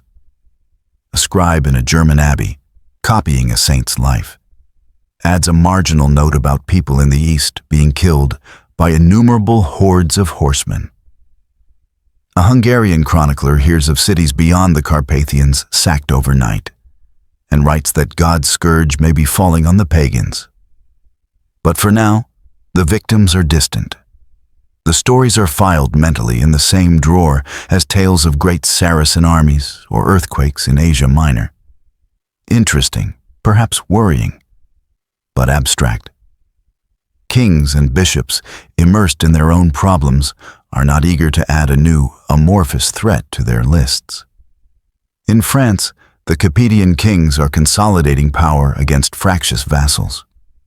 In the Holy Roman Empire, emperors and princes wrestle over rights, titles, and investiture. In England, Plantagenet rulers eye French territories, while barons nurse grudges. The Pope in Rome has his gaze fixed more on heresy in Languedoc or disputes with emperors than on rumors from beyond the Black Sea. Each court has its own storms, its own internal Mongols of debt, rebellion, and succession. Geography offers comforting illusions. Between Christendom and these mysterious riders lie vast spaces. The Eurasian steppe, the great rivers of the East, the mountain chains that define the edge of the known world for many Europeans. Beyond Hungary, beyond Poland, the map blurs into forest and marsh. There are Russ's principalities out there, orthodox and semi-familiar. But even they are often seen as buffers rather than neighbors. If these horsemen are real, the thinking goes, they will first expend their fury on others. Mountains and rivers, after all, have stopped many invaders before. Yet even as European elites reassure themselves, the Mongol scouts are already cutting across the spaces that look blank on Western maps. On the wide grasslands between the Volga River and the Carpathians, small, fast-moving parties of riders start to appear. They watch from hilltops as Russ's armies march, counting banners and noting how long it takes them to form up. They ride along rivers to learn where the fords lie and how the banks crumble. They buy and bully information in steppe markets, where Turkic, Slavic, and Persian tongues mingle. A merchant from Kiev, trading furs and honey for Eastern silks, may find himself gently, or not so gently, questioned about the politics of Polish dukes or the fighting strength of Hungarian magnates. Rumors begin to sharpen. Word reaches Poland and Hungary that not just distant Muslim cities, but also Christian Rus's principalities have been attacked. Towns with names like Ryazan, Vladimir, and Kiev, places present in the mental geography of Europe, if only faintly, start to be associated with disaster. Churches burned, princes killed or forced to flee. Survivors whisper that the invaders are relentless, that they attack in winter when rivers are frozen, using ice as roads. This last detail is especially unsettling to Westerners used to seeing winter as a season when campaigns slow or cease. In royal councils, the question surfaces: who are these people? Are they a new wave of Huns, like those who once terrorized Rome? Are they some eastern branch of known steppe peoples, the Cumans, the Pechenegs, the Polovtsians, who have suddenly multiplied? Or are they a sign of something more cosmic, a divine punishment for Christian sin? Some churchmen, steeped in apocalyptic texts, lean toward the last explanation. It is easier to preach repentance than to imagine an entirely new category of enemy. Still, concrete plans are hazy. Alliances in medieval Europe are hard to forge and harder to maintain. Polish dukes feud with each other. Hungarian nobles chafe under their king. Appeals to the Pope or the Emperor for a coordinated response encounter the usual frictions of jurisdiction and pride. The idea of assembling a united Christian front against an as-yet unseen adversary feels to many like a distraction from more urgent rivalries just over the next hill. Meanwhile, on those half-mapped plains, the Mongols are doing what they did in China and Central Asia, turning rumors into reconnaissance, gossip into coordinates. They note which Rus princes hate each other most and which might be persuaded to stand aside. They learn that the Hungarian king has offered refuge to some fleeing steppe tribes, earning their loyalty, but perhaps also their enemies' attention. They test borders with quick raids, then pull back, watching how quickly and from where forces respond. From Europe's point of view, this is still the before time. A shadow on the horizon, a line in a chronicle, a pilgrim's wild tale. But if you stand imaginatively between the Carpathians and the Volga on a crisp autumn day in the late 1230s, you might see thin columns of horsemen silhouetted in the distance, riding with the easy, tireless gait of men born to the saddle. They do not approach the nearest village. They ride past, leaving no obvious mark. Yet every mile they cover, every question they ask in some windswept trading post, tightens a net Europe does not yet realize is being woven around it. For Europe, the Mongols remain, at this point, largely a rumor. For the Rus's principalities on the eastern fringe of Christendom, they are about to become something far more concrete. The testing ground is a river called Kalka, winding through the steppe north of the Black Sea. The year is 1223, and this is the first time a substantial European coalition will meet the new eastern storm head-on. The stage is set by politics as much as by geography. The Rus's lands, Kiev, Chernigov, Vladimir, and others, are a loose constellation of city-states ruled by rival princes bound by blood, betrayal, and grudging alliances. To their south and east range the Cumans, a confederation of steppe nomads who alternate between raiding and trading with the Rus. When the Mongols, under Generals Subadai and Jebe, push westward on a long reconnaissance in force after the Khwarezmian campaign, they first hammer the Cumans. Defeated and desperate, Cuman leaders flee to their Rus's allies and plead for help. They present the Mongols as a familiar kind of foe. Dangerous, yes, but ultimately just another steppe horde. The Rus's princes, stung by recent Cuman raids but unwilling to see their buffer tribes annihilated, decide to respond. A council is held, grudges are temporarily shelved, an alliance is forged. Rus's infantry and cavalry, bolstered by remaining Cuman horsemen, will march to meet the threat. Chroniclers describe banners fluttering, priests blessing troops, and a sense of confidence. The coalition believes it outnumbers the enemy. They think they are hunting raiders, not entering a training exercise designed by masters of mobile war. The Mongols see a different picture. Their mission under Subadai and Jebe is not to conquer and hold territory. It is to map, test, and terrorize. They have already learned that drawing enemies out into the open, away from fortifications and supply bases, plays to every one of their strengths. When they realize a large allied army is assembling against them, they do not fortify or retreat to a defensive position. They advance, skirmish briefly, and then begin to fall back in a controlled, deliberate way. For 9 days, the pattern repeats. The Mongols engage at long range, loosing arrows, then turn and flee. The Rus and Cuman forces pursue, encouraged by what looks like timidity. Each day, the coalition stretches a little thinner. Units lose contact with one another. Commanders argue over pace and direction. Some princes suspect others of hanging back to preserve their own troops. Supply wagons lag behind. The army, which began as a formidable mass, elongates into a vulnerable, strung-out column across the steppe. The Mongols are not fleeing blindly. They are leading. Scouts ride ahead, choosing favorable ground. Messengers dart back and forth, keeping Subadai informed about the coalition's disposition. When he judges that the enemy is tired enough, dispersed enough, and far enough from any refuge, he stops running. Near the Kalka River, the trap snaps shut. The Mongols wheel around in unison, their retreat transforming in an instant into an attack. Fresh units that have not yet been heavily engaged appear from flanks and rear. Detachments that had been held back, hidden by the folds of the land and the confusion of days of pursuit.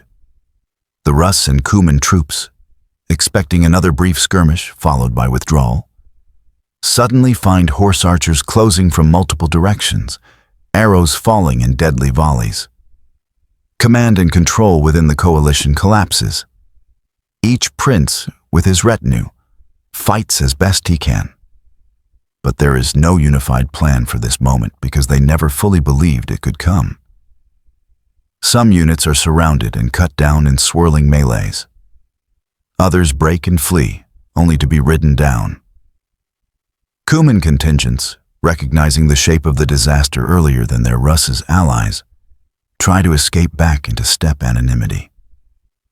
Bit by bit, the coalition disintegrates into isolated pockets of resistance, then into slaughter.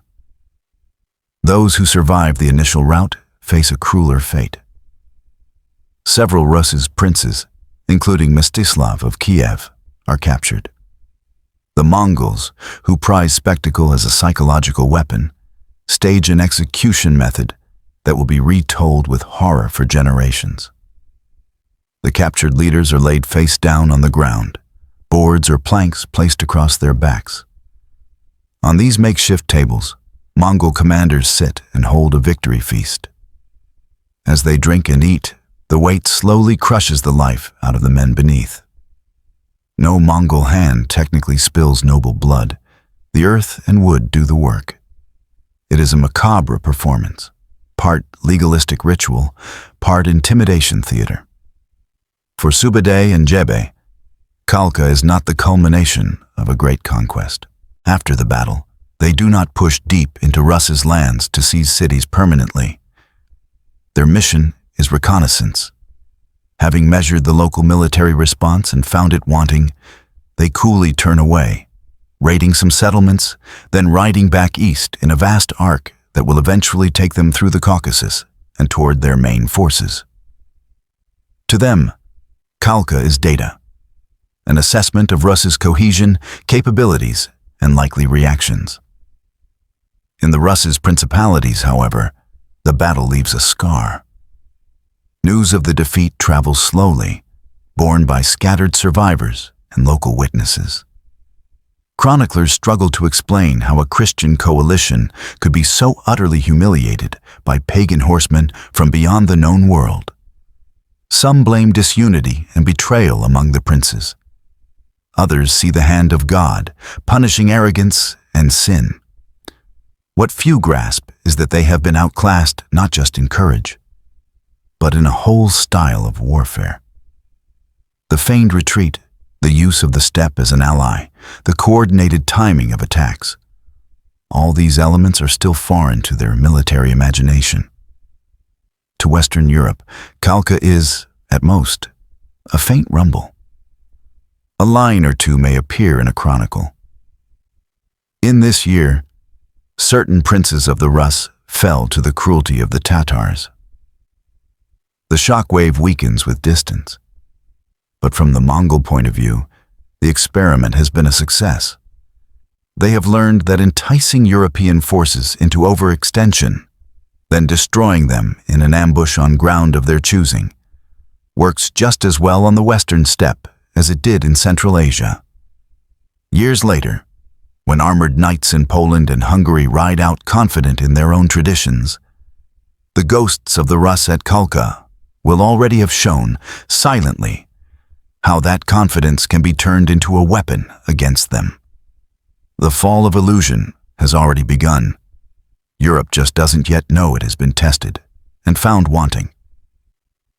In the wake of Khalkha, anyone still thinking of the Mongols as mere hit-and-run raiders is clinging to an outdated ghost. Over the next decade, as they consolidate their gains in China and Central Asia, something unprecedented happens on the steppe. A culture that for millennia defined itself against walls, skirting them, raiding around them, mocking those who hid behind them, begins to master the art of breaking them. The nomad storm acquires an engineer's toolkit. The seeds of this change were planted in northern China, where Genghis Khan first realized that cavalry alone could not pry open the great Jin fortresses. Instead of accepting that limit, he cannibalized his enemy's expertise. Chinese captives who knew how to build siege engines, dig saps, and organize large-scale labor found their lives suddenly valued. They were resettled, their families spared, and their skills put to work not for an emperor in a fixed capital, but for a peripatetic court that could appear at any siege line. Over time, these specialists were joined by others: Persian engineers, Khwarezmian artisans, Central Asian metallurgists. The Mongol Empire became a clearinghouse for techniques of destruction. By the 1230s, the results are visible in every theater of war. A Mongol army on the march is no longer just an ocean of horsemen. It is a moving construction site. Alongside herds and supply wagons travel carpenters, rope makers, miners, and the captured engineers who direct them. When the Tumans arrive before a stone fortress, be it a city in Transoxiana or a hilltop castle on the approaches to Eastern Europe, the pattern is chillingly consistent. Scouts circle to map terrain and water sources. Foraging parties secure timber and stone. Then, under the watchful eyes of overseers, work begins. The machines they build are hybrids, drawing from both Chinese and Islamic traditions. There are traction trebuchets, swung by teams of men hauling ropes, that can lob stones and firepots over medium distances. More fearsome still are the counterweight trebuchets, a relatively new innovation in the West, but already mastered by some of the engineers in Mongol service. These massive devices use heavy weights to store energy, flinging projectiles with terrifying force. A well-aimed shot can smash merlins, collapse towers, or send pots of burning pitch and oil arcing into city interiors, where wooden roofs and stored grain await a spark. Siege towers, too, rise from the dust, their timber frames groaning as they are dragged into position. Clad in hides soaked with water to resist fire, they bristle with archers who can suddenly shoot down at defenders on the parapets. Battering rams, protected under wooden sheds, start their rhythmic pounding at gates and weak points. Beneath ground level, sappers dig tunnels toward the foundations of walls, propping their cavities with beams and then setting those timbers alight so that, as they burn and collapse, the stone above them cracks and slumps. The defenders, who for generations believed height and thickness equaled safety, find themselves in a new reality. Walls that once deterred bandits and regional rivals now merely slow the Mongols. In Central Asia, towns like Nishapur and Merv, long ringed by sturdy ramparts, see those defenses systematically stripped away, stone by stone. In some sieges, the Mongols escalate their psychological warfare by forcing captured civilians to haul earth, build ramps, or march as human shields. The defenders look out and see their own people beneath the enemy's flags, a living reminder that their city is being dismantled, not just physically, but demographically. Gunpowder, still in its infancy as a weapon, enters the picture as well. The Chinese had already experimented with fire lances, explosive bombs, and incendiary mixtures. Under Mongol direction, these prototypes travel west. Chronicles speak of thunder crash bombs hurled by catapults, of pots that burst with deafening sound and showers of burning fragments. The psychological impact can be as great as the physical. Defenders, used to the familiar sounds of stone and arrow, now face explosions that seem to tear the air itself. Fire becomes a tool not just for burning gates, but for destabilizing morale. What makes this all the more extraordinary is that the Mongols never relinquish their mobility. Unlike sedentary empires that have to slowly drag siege trains over limited roads, the Mongols distribute their engineering capacity among units. They do not rely on a single, lumbering column of equipment. They arrive in waves, each with some of what is needed. Horses pull component parts that can be assembled on site. Local materials are commandeered whenever possible. If a campaign plan calls for hitting multiple strongholds in succession, engineers and their plans move with the army, reproducing effective machines again and again with minor adjustments for local conditions. In Eastern Europe, this fusion of speed and siegecraft catches many off guard. A hilltop fortress in Galicia or a stone town in Hungary might assume that, at worst, they will face burning villages and a raiding party sniping at their gates. Instead, within days of Mongol arrival, they see earthworks, trenches, and wooden frames rising in the fields below. Arrows begin to fall from unfamiliar angles. Stones crash into towers that have never before quaked in their foundations. The defenders suddenly realize they are fighting not just horse archers, but the accumulated expertise of Chinese, Persian, and Central Asian engineers, channeled through the will of a nomad Khan. This hybrid war machine, horsemen plus siege factories, reshapes strategic thinking wherever it appears. Rulers who once counted on their castles to anchor their realms now see those same castles turned into traps, places where brave garrisons can be cut off, surrounded, and ground down at the Mongols' leisure. Open battle becomes dangerous, static defense no longer reliable. The old playbook, whether in Jin China, Khwarazm, or the Russ's lands, is losing its relevance. From Genghis Khan's perspective, and later from that of his successors, this is exactly the point. By combining the nomad's gift for movement with the city dweller's mastery of stone and fire, they have created a force that can penetrate almost any defense. No one on the Eurasian landmass has seen anything quite like it before. An empire with no single fixed capital, whose armies can appear, encircle, and then patiently, methodically, engineer the impossible, turning even the strongest walls from symbols of safety into preludes to collapse.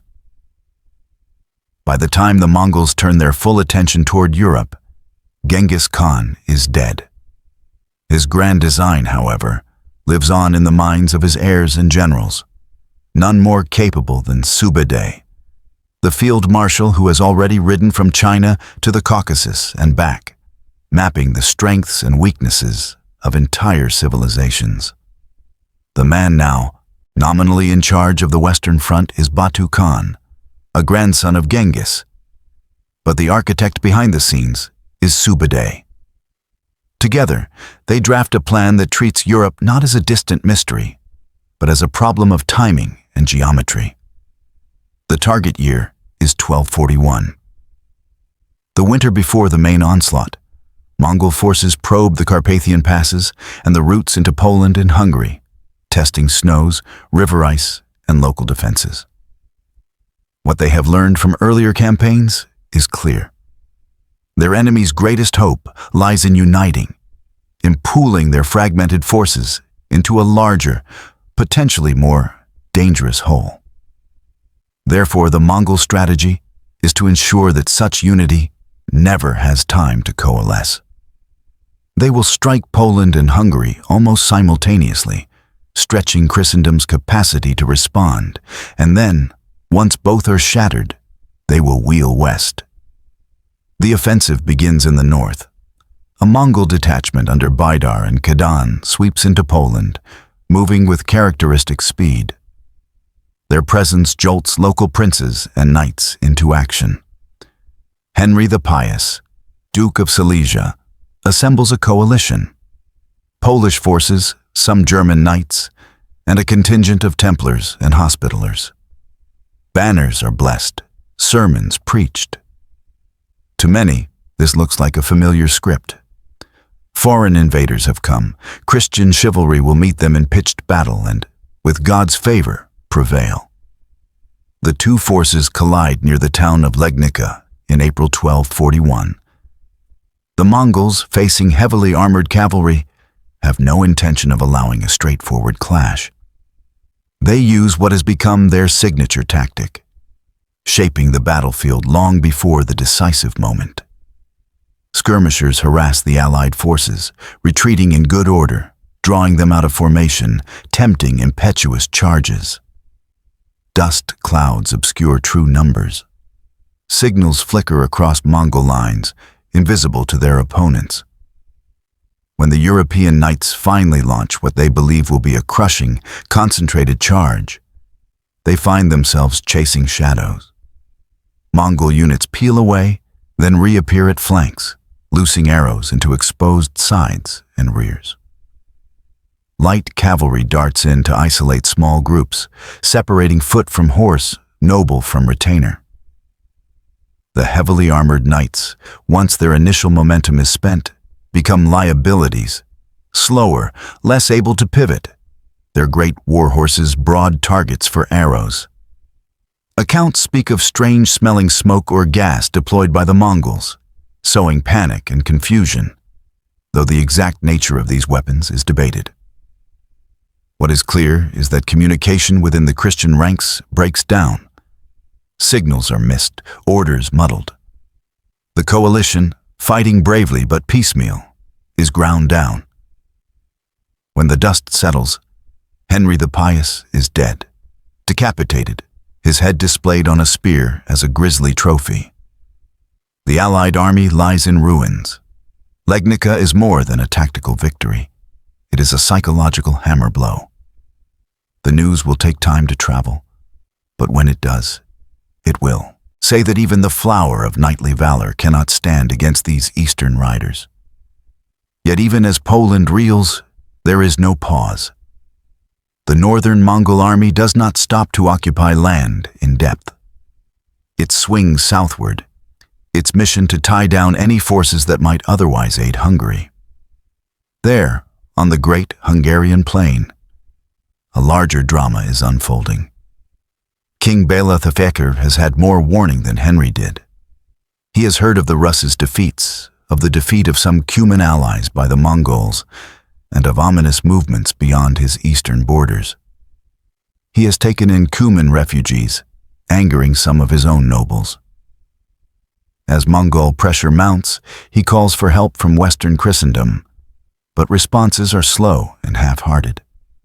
Still, he manages to gather a formidable host by regional standards. Hungarian knights, infantry levies, some foreign contingents. Bela chooses to make his stand near the Sajo River, at a place called Mohi. He establishes a fortified camp, wagons chained, trenches dug. A defensive laager meant to blunt the Mongol cavalry and force them into costly assaults. On paper, it looks prudent. Boxed behind obstacles, his men will be safe from encirclement. Their heavy cavalry can countercharge any breach. Against a conventional raiding force, it might have worked. Subadeh, however, has no intention of battering his head against a static defense. He divides his forces, sending one army to engage the camp frontally while another, under his direct command, makes a wide flanking march to cross the river at an unguarded or weakly held point. Under cover of darkness and early morning mist, Mongol engineers throw bridges across the Sajo or use fords scouted in advance. When dawn begins to gray the sky on April 11th, 1241, Hungarian sentries are about to discover that their mental map of the battlefield is wrong. The first contact comes at the bridge near the camp, where Mongol troops clash with Hungarian guards. Alarm spreads. Bela's knights mount and sally out, driving the attackers back in a furious charge. For a brief moment, it seems the old formula may work. Christian heavy cavalry punching through lighter horse archers. But this is only a local, partial fight. Even as the Hungarians press their apparent advantage, Subadeh's flanking force has already crossed upriver and is sweeping around toward the camp's rear. What follows is a textbook example of the Mongol operational art. Feigned withdrawals lure Hungarian units farther from their prepared positions. Arrows and sudden charges sow disarray. Then, as the day wears on, the trap closes. Attackers strike from multiple directions, some slipping between wagons, others pushing through gaps. Panic ignites inside the camp as it becomes clear that the enemy is not just in front of them, but all around. Fires break out. Horses scream.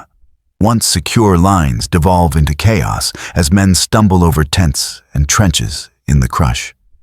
King Bela narrowly escapes, fleeing west in a desperate journey that will take him to the Dalmatian coast. Many of his nobles and soldiers are not so fortunate.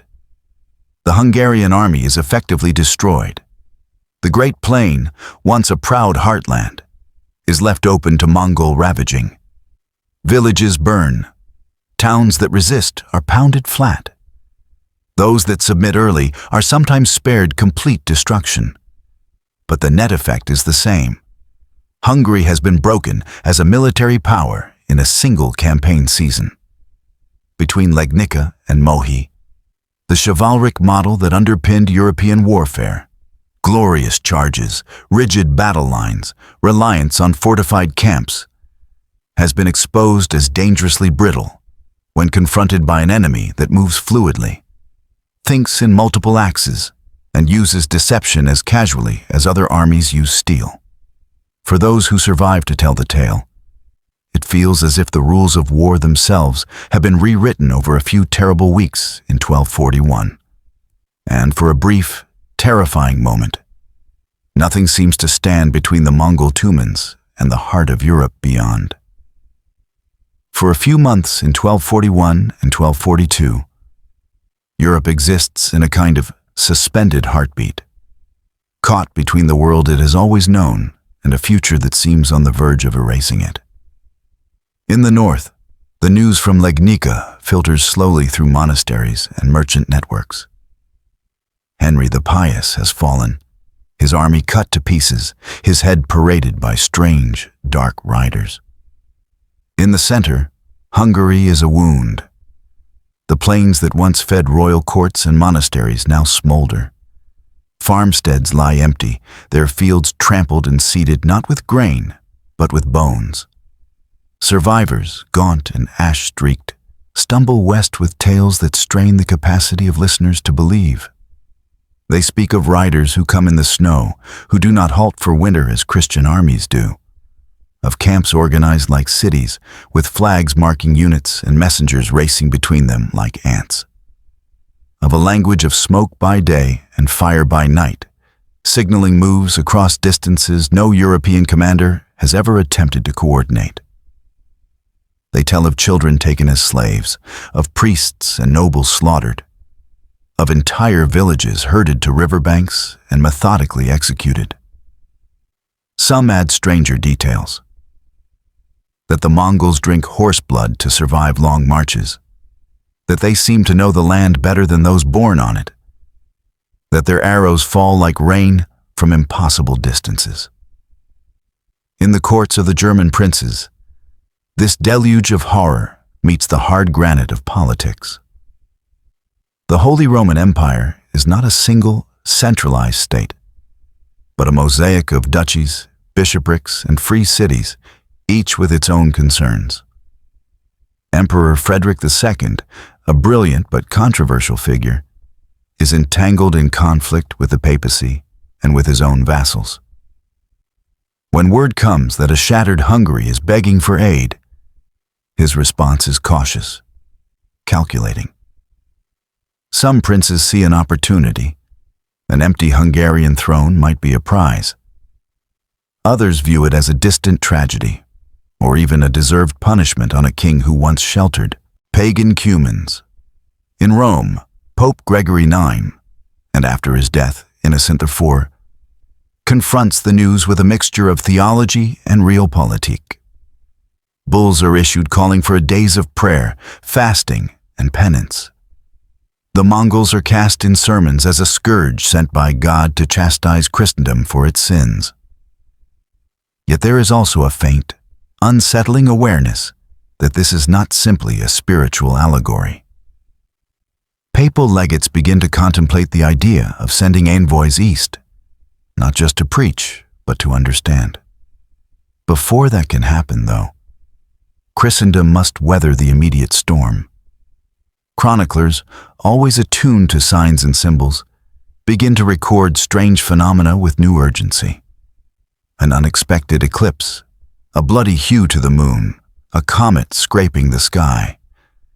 Things that might once have been curiosities now become ominous.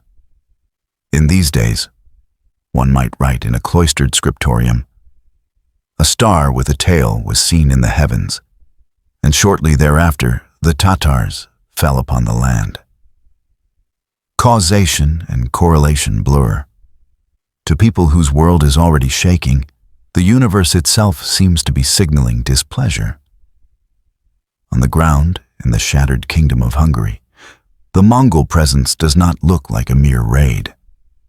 Batu and Subaday's forces spread out across the plains not only to plunder, but to measure. They conduct what are, in essence, censuses, counting surviving households, enumerating livestock, noting which regions could support permanent garrisons. Bridges are thrown over rivers, not just for immediate military convenience, but as infrastructure. Tracks are improved, scouts ride into the foothills of the Carpathians and the passes toward Austria, testing gradients, soil, and the time required to traverse them with large units. To a Hungarian peasant watching from a forest edge, This might appear as an endless occupation. To Sube'etei, it is reconnaissance ahead of the next phase. The Tumans are a knife. He is already examining the map for the next cuts. Into Moravia, perhaps, into Austria, along the Danube corridor that leads toward Vienna and the German heartlands. The question in his mind is not whether armored European knights can be beaten. He has seen that answered. But how the terrain, the rivers, and the supply potential of these new lands will shape their operations. Rumors outpace reality. In Vienna and Prague, in Nuremberg and Paris, people who have never seen a Mongol horse begin to imagine them everywhere. A dust storm on the horizon becomes a Tatar host. A band of wandering mercenaries is briefly suspected of being advance scouts. The psychological footprint of the invasion stretches far beyond the hooves actually touching European soil. For merchants planning caravans, for abbots managing abbey estates, for kings contemplating border defenses, an unspoken calculus begins to intrude. If they came here, could we stand? And yet, even at this apparent brink, Europe's response remains fractured. Some princes do mobilize forces, but they do so more out of fear for their own immediate domains than out of solidarity with distant realms. Calls for a great crusade against the Mongols falter on the same rocks that have wrecked other grand schemes. Rivalries between kings, distrust of imperial motives, exhaustion from previous campaigns. The idea that a threat could be so large that it requires all Christendom to act as one still runs against deep grooves of local loyalty and suspicion. Meanwhile, the Mongols in Hungary do something unexpected for an invader supposedly bent on immediate annihilation. They wait. The winter of 1241-1242 is harsh. The Danube and many other rivers freeze, paradoxically increasing Mongol mobility. There are raids into Austria, into Moravia, probing strikes that burn towns, test defenses, and confirm that paths westward exist. But the Tumans do not roll all the way to the Rhine. They consolidate, survey, and in a sense, digest what they have taken. From a vantage point in time, knowing how events will soon pivot, this pause feels thick with unrealized possibility. One can sketch alternative histories in which the Mongols push on, smashing deeper into Germany, appearing at the gates of Vienna, perhaps even testing the walls of Italian cities. In the moment, to those living through it, the horizon feels perilously thin. Europe has seen major invasions before, Vikings, Magyars, Saracens, but never one that combined such speed, such range, and such disregard for existing political boundaries.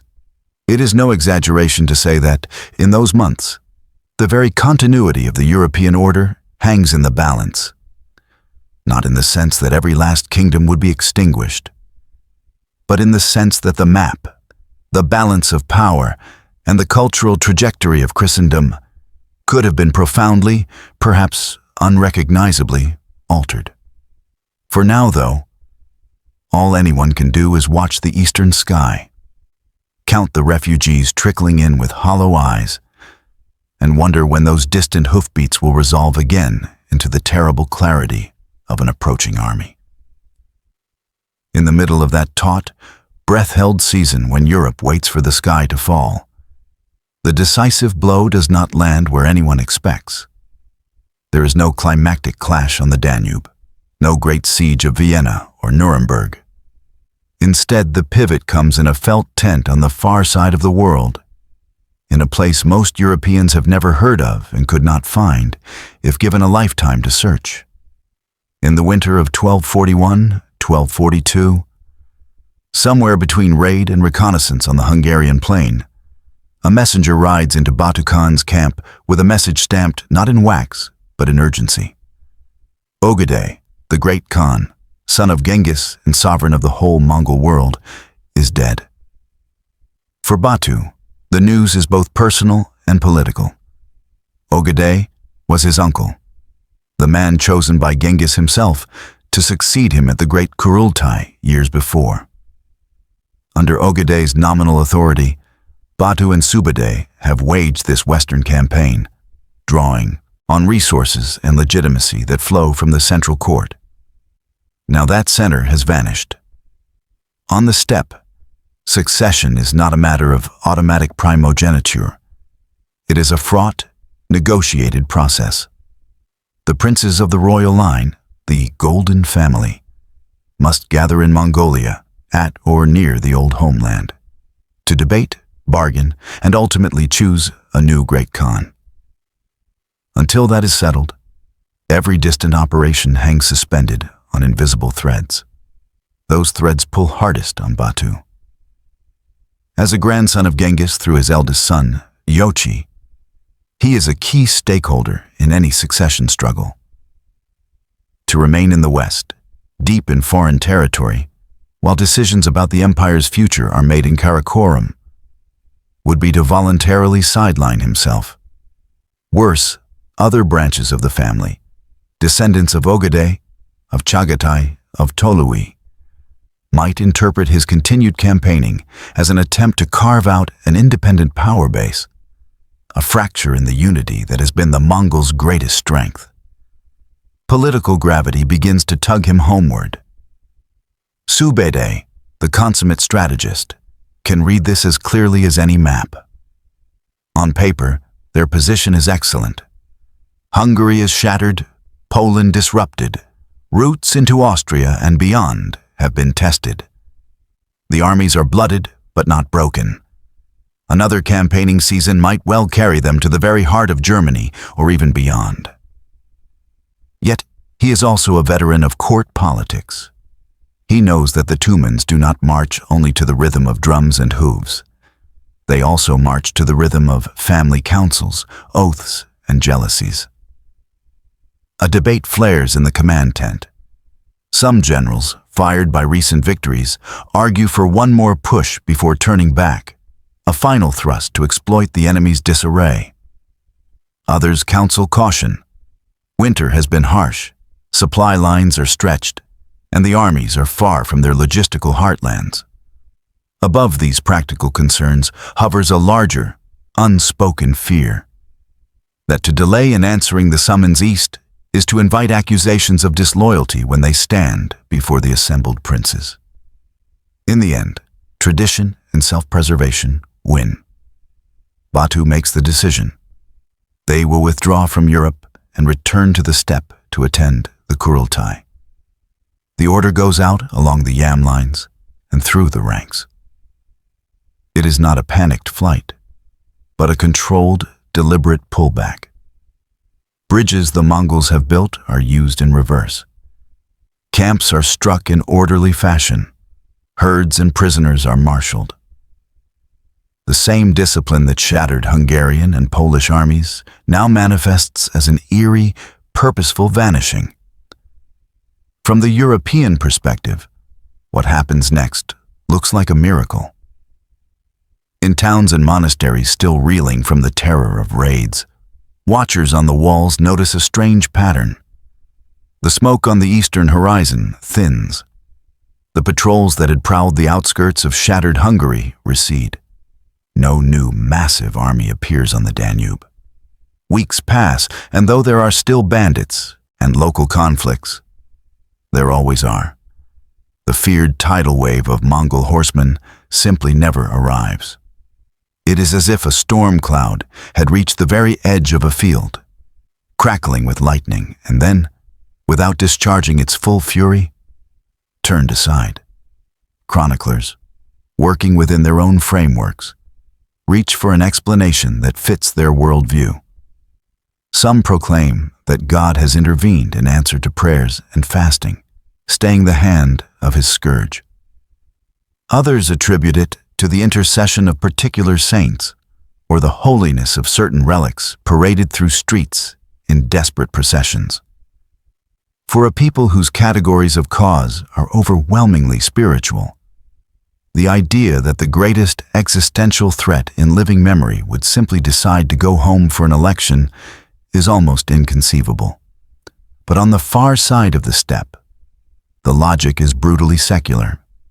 An empire as vast and as newly constructed as the Mongols cannot afford a vacuum at its center. Without a recognized great Khan, rival branches of the family might begin to treat their appanages as quasi-independent realms. Generals might start thinking of their armies as personal retinues rather than imperial instruments. The very mobility that makes the Mongols terrifying also makes their political cohesion fragile. If the Golden Family does not periodically reaffirm who stands at the apex, the whole structure could begin to fissure. As Batu and his forces ride eastward, leaving behind ashes and the ghosts of what might have been, Europe experiences a peculiar kind of relief. It is not triumph. No great victory has been won. It is more like the fading of a nightmare upon waking, the details already blurring even as the sense of dread lingers. Kings and princes, privately, may thank God or their own cleverness. Publicly, they hold thanksgiving masses. The systemic weaknesses that the Mongols had so painfully exposed, disunity, outdated tactics, over-reliance on fortifications that could now be breached, are, for the moment, easier to ignore. Yet the episode leaves a residue. For those who think more deeply, a disquieting truth emerges.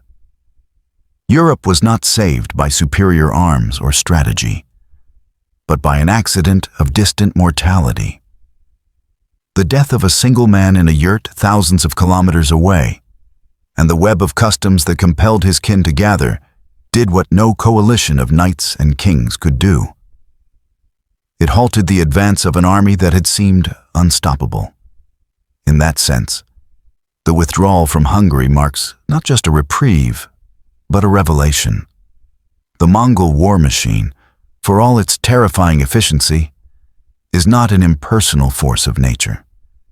It is tied to human lifespans, to family quarrels, to the same kinds of messy, contingent events that shape every other empire. The eternal blue sky, under which Genghis forged his order, does not erase mortality. It only rearranges its consequences. History, at this pivot, reminds both conquerors and the almost conquered that even the most inexorable advance can hinge on a single heartbeat stopping in a distant tent. The silence that follows the Mongol departure feels, at first, like deliverance. In Hungary, where scorched fields and blackened church walls still testify to what has happened, the absence of new raids is its own kind of miracle. King Bela IV, returned from his flight to the Adriatic, begins the slow work of rebuilding. A project so massive, he will later be called second founder of his kingdom. In Poland, new dukes step into the spaces left by the dead, swearing to strengthen defenses, to be more vigilant. In German courts and Italian city-states, the Mongol invasion is already taking on the qualities of a bad dream, receding into the hazy realm of stories told at banquets and in cloisters. Interpretation comes quickly to fill the gap where understanding might have been. Sermons across Christendom declare that God has heard the penitential fasts and processions, that he has turned aside the scourge at the last moment. The Mongols, in this reading, were never unstoppable. They were instruments.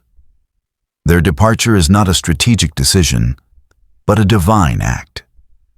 Chroniclers color their accounts accordingly.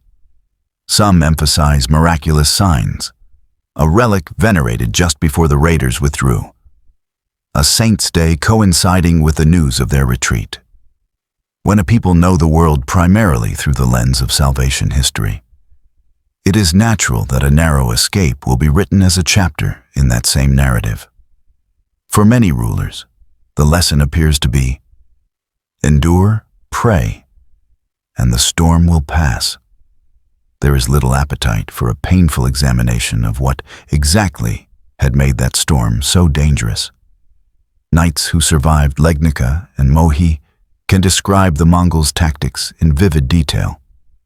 The feigned retreats, the encirclements, the suffocating clouds of arrows. But their testimony competes with older, more comforting assumptions that Christian knights are the finest warriors on earth, that fortresses, thick-walled and moated, are ultimately secure, that barbarians, however clever, are still barbarians, and therefore fated to fall back into obscurity. Old habits reassert themselves with astonishing speed. The Holy Roman Emperor and the Pope resume their quarrels over authority. Italian city-states return to their endless cycles of alliance and betrayal. Local lords press claims on their neighbors' lands, seeing in the post-Mongol disarray not a warning to unite, but an opportunity to grab. Crusading enthusiasm, such as it is, redirects toward familiar fronts in the Holy Land rather than toward preparing for a renewed Eastern threat. A continent that has just glimpsed its vulnerability begins, almost at once, to talk itself back into complacency. And yet, not everyone is content with the miracle explanation. In a few monasteries, courts, and merchant counting houses, sharper questions bubble beneath the surface piety. A clerk in a Hungarian chancery, tasked with recording losses and resettlements, may notice patterns. Villages spared because they surrendered early, others obliterated after resistance. A German knight, more reflective than his peers, might sit by a winter fire and replay in his mind how quickly the Mongols wheeled and reformed, how their arrows found gaps in armor at astonishing ranges. A Venetian trader, hearing stories from the Black Sea and beyond, recognizes that the same people who burned Kiev are also organizing caravan routes and issuing stamped passes for merchants. Some of these men begin to ask, how did they do it? How did an army travel from the far edge of Asia, operate in all seasons, and coordinate movements across distances that would take weeks to traverse? What tricks of bow-making give their projectiles such flat, lethal trajectories? How did they know the fords and passes of lands they had never previously held? Why did they build bridges in Hungary as if they meant to stay, then abandon them abruptly? And what chain of command allows a withdrawal on such a scale to be carried out with so little visible disarray? These are not yet the systematic inquiries of modern military science, but they are, in their own embryonic way, a shift. Instead of fitting the Mongols neatly into existing categories, Gog and Magog, Huns reborn, God's whip, these few are starting to see them as a phenomenon that can be analyzed in terms of organization, technology, and information. If this kind of thinking remained marginal, it was not for lack of raw material. Returnees from captivity, merchants forced to deal with Mongol officials, even missionaries who later venture east will supply data points. Descriptions of the Yam relay stations, of decimal units of command, of written orders carried across the steppe. But in 1240s Europe, there is no established framework to catch and integrate these insights. Universities are in their infancy. Scholastic thinkers are preoccupied with reconciling Aristotle and Christian doctrine, not with dissecting the logistics of foreign armies. Warfare is still largely considered an art of courage, piety, and feudal obligation, not of systems. And so these unsettling questions remain scattered. Notes in margins, anecdotes in chronicles, private musings, rather than coalescing into a concerted effort to learn from the near disaster. The misinterpretation is double-edged. On one side, it allows Europe room to breathe and rebuild without collapsing into paralyzing dread. Faith in divine protection becomes a psychological bulwark. On the other, it blinds many to the true nature of what they have faced. They see the Mongols' withdrawal as proof of limits, not luck. They assume that if the riders return, the same prayers and ad hoc defenses will suffice. History, however, rarely grants the same reprieve twice for the same reasons. As the Mongol princes gather under the eternal blue sky to argue, elect, and scheme, the techniques that shattered Hungary and Poland do not vanish with Ogadai. They are written now, not on paper, but in the habits of generals, in the training of troops, in the very way the empire conceives of war. Europe has, for the moment, been spared by a death in a distant tent. Whether it will learn anything lasting from that reprieve remains an open question, one that will shape not just future clashes with the steppe, but the deeper evolution of how this fractious continent thinks about power, distance, and the machinery of war itself. While kings and bishops congratulate themselves on having weathered the storm, other Europeans quietly begin to move back into the very spaces the Mongols have torn open. When the fighting ebbs and a new great Khan settles on the throne in Karakoram, one of his first priorities is to get trade flowing again. Burning cities makes a point. Taxing caravans makes an empire rich. The reopened routes across the steppe and through Central Asia start to hum with movement. And into this revived circulation steppe, the people best suited to navigate between worlds. Merchants from the Italian city-states, Venice, Genoa, Pisa. These compact, fiercely competitive polities live and die by maritime trade. Their ships already reach into the eastern Mediterranean, hugging coasts, darting between ports in the Levant and Byzantium. News that the routes beyond the Black Sea are, under Mongol protection, safer than they have been in generations is not a theological curiosity to them. It is a commercial opportunity. Cautiously at first, then with growing confidence, Italian merchants begin to send agents and partners eastward along the arteries of the Pax Mongolica. These men return with more than silk, spices, and furs. They come back with stories that, when told in low-roofed counting houses and on windy quaysides, sketch a picture of an order very different from the one preached in European pulpits. They describe relay stations, yam posts, where a traveler bearing a stamped tablet from the Khan can exchange his exhausted mount for a fresh one, be fed, and move on without hindrance. They speak of passports, paesi, metal plaques granting the bearer safe conduct and priority service. It is as if royal writs in Europe, still localized and often ignored, have been translated into an empire-wide infrastructure. They talk about markets where goods from China, Persia, and Russia mingle under the watchful eyes of Mongol officials collecting standardized tolls. About cities where Muslim, Buddhist, Nestorian Christian, and shamanist temples stand within sight of one another, each serving its own flock with only minimal interference from the state. Tales circulate of a capital in the steppe, where foreign envoys from as far as France and Baghdad are received according to elaborate protocol, disputing and trading before a ruler whose power extends, by some reckonings, from sunrise to sunset. In church-dominated circles, such accounts are often met with suspicion or dismissed as exaggerations. Surely these merchants, always inclined to boast and embellish, are making the barbarian court sound grander than it is to inflate the importance of their own travels.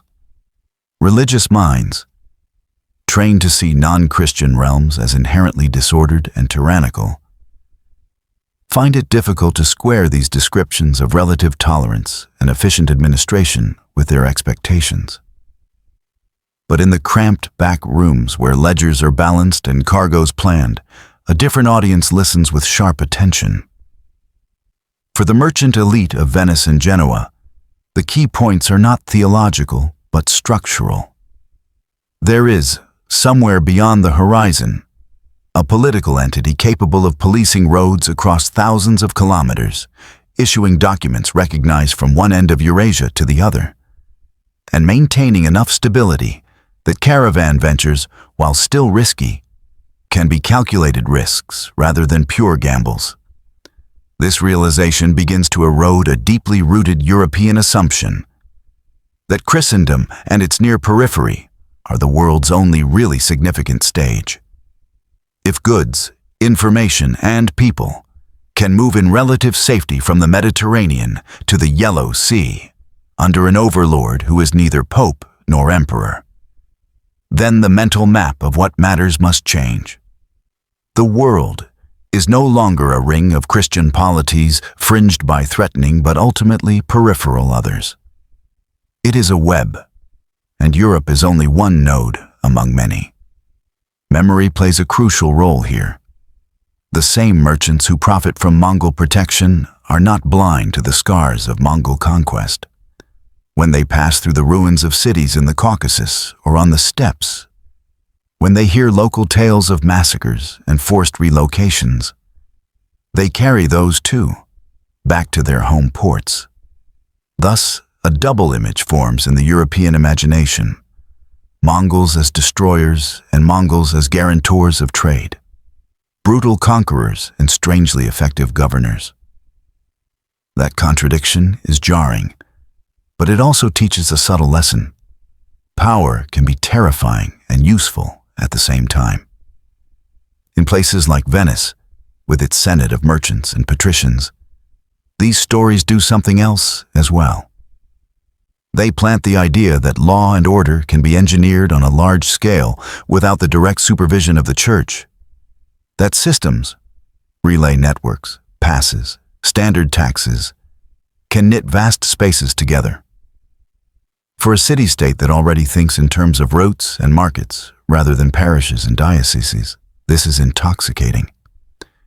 It suggests that the world can be understood, at least in part, as an interconnected economic machine rather than solely as a battleground of souls. We should not overstate this shift. No Venetian in the mid-13th century sits down to write a treatise on global systems theory. But in the practical decisions of trade, deciding where to invest, which ports to cultivate, how to negotiate with distant powers, there is a new kind of calculation. The Mongol Empire is assessed not just as a danger, but as a structure, a set of predictable rules about tolls, protection, and punishment. Merchants begin to keep in their heads, and sometimes on their parchments, comparative notes. What it costs to move a bale of silk under Mongol guard versus by sea past pirate-haunted coasts. How long a message takes to travel from Constantinople to Tabriz under different conditions. In these quiet mental experiments, conducted far from battlefields and royal courts, a different Europe is being born. One that knows, in its bones, that distance can be shrunk by organization, that information can move faster when supported by infrastructure, and that political power can be evaluated in terms of its capacity to make exchanges happen or fail. The idea of a closed Christendom, encircled by amorphous threats, begins to crack. Through that crack, the outline of a larger, more dangerous and more fascinating world becomes visible. Centuries later, when other explorers and merchants push beyond even Mongol horizons, their mental tools, the habit of thinking in routes, systems, and comparative advantages, will owe much to this period. The Mongol Empire, in opening and policing the great overland arteries for a time, has inadvertently created a hidden laboratory in the counting houses of Italian port cities, where Europe first starts, however dimly, to think like a participant in a global network rather than the center of a self-contained universe. In those smoky counting houses and along those bustling quays where Eastern stories mix with Western anxieties, something subtle begins to shift.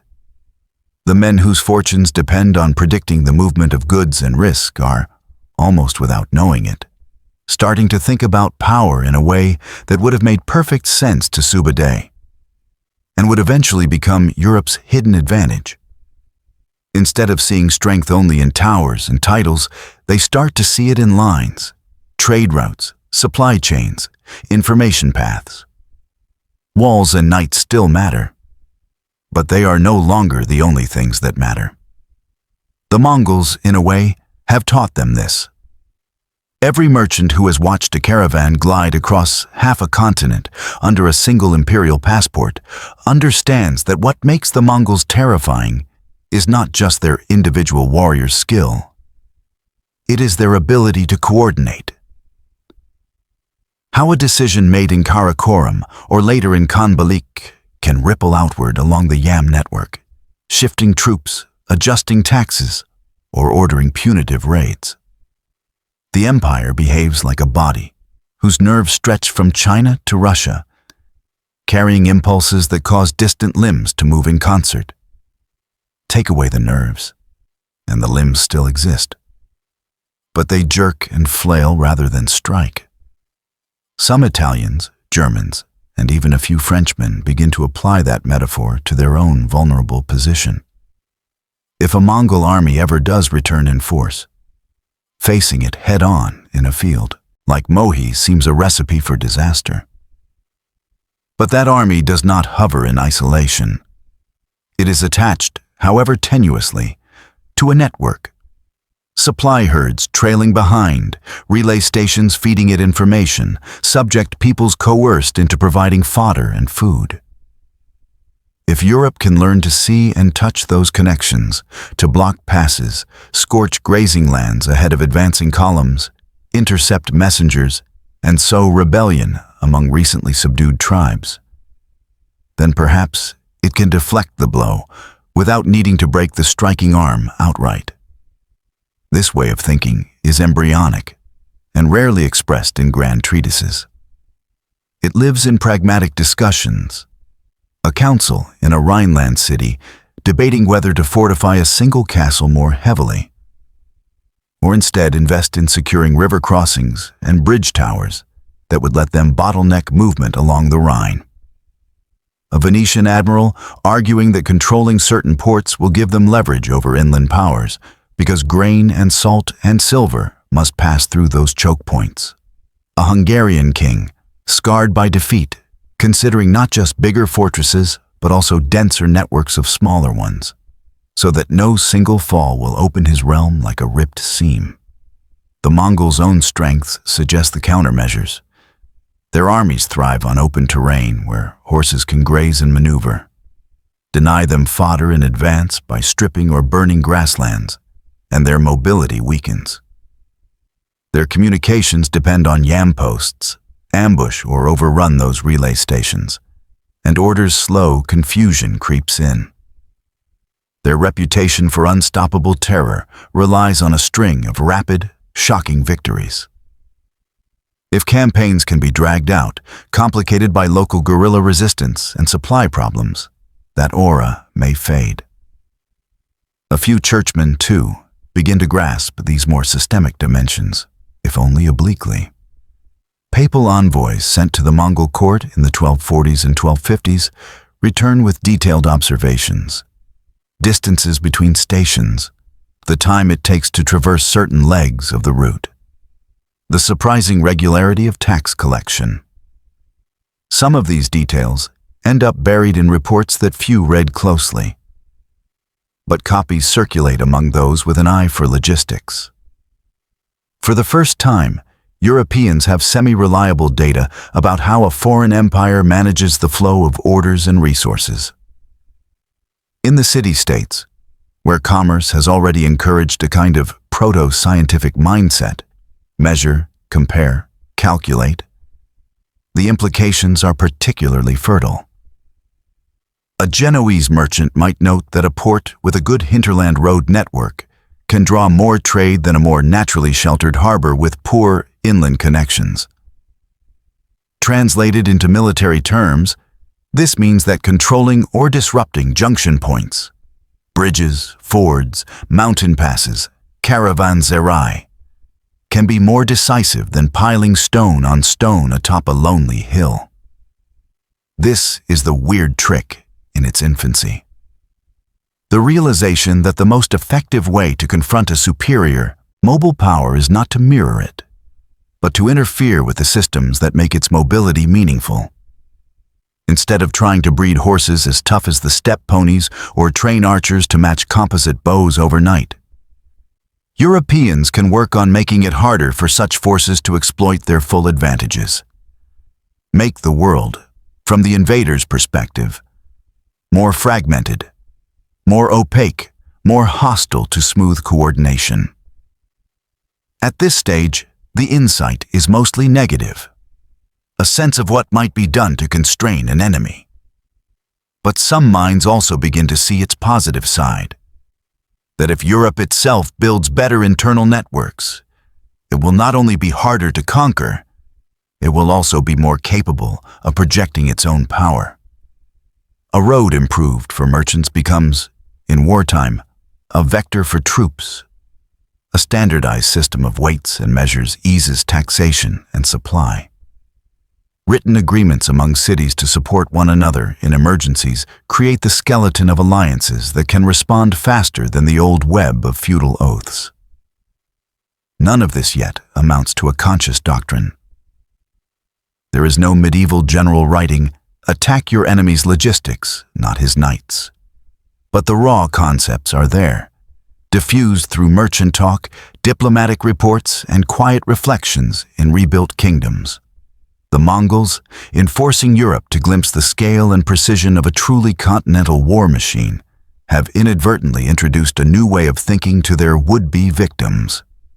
That war and politics are not just about who stands bravest in a breach, but about who controls the flows of grain, of messages, of men that make standing in that breach possible at all. The Mongols had turned the vastness of Eurasia into something new, a space where ideas, goods, and orders could move faster and more predictably than ever before. For merchants, this was a golden age. For conquered peoples, a mixed blessing of stability and subjugation. But in the middle of the 14th century, a different kind of traveler begins to ride the same routes. One that cares nothing for treaties, passwords, or imperial seals. Somewhere in the steppes and oases of Central Asia, in rodent burrows and flea-ridden furs, the bacterium Yersinia pestis finds the perfect set of highways along which to go to war against humanity. Its exact point of origin is still debated, but the pattern of its spread is unmistakable. Along the Silk Road caravans that the Mongols have labored to secure, along river barges and coastal shipping lanes, sickness begins to flicker and then blaze. In towns from China's interior to the Black Sea, people start to fall ill with terrifying speed. High fevers, swollen lymph nodes, buboes, dark blotches on the skin. Death follows in days. A disease that might once have burned itself out in a remote valley now catches an empire's circulatory system and races along it. The Mongols are not immune to this new invader. Their camps, so efficient at moving armies, also move rats and fleas. Their insistence on keeping trade flowing becomes, unintentionally, an act of self-exposure.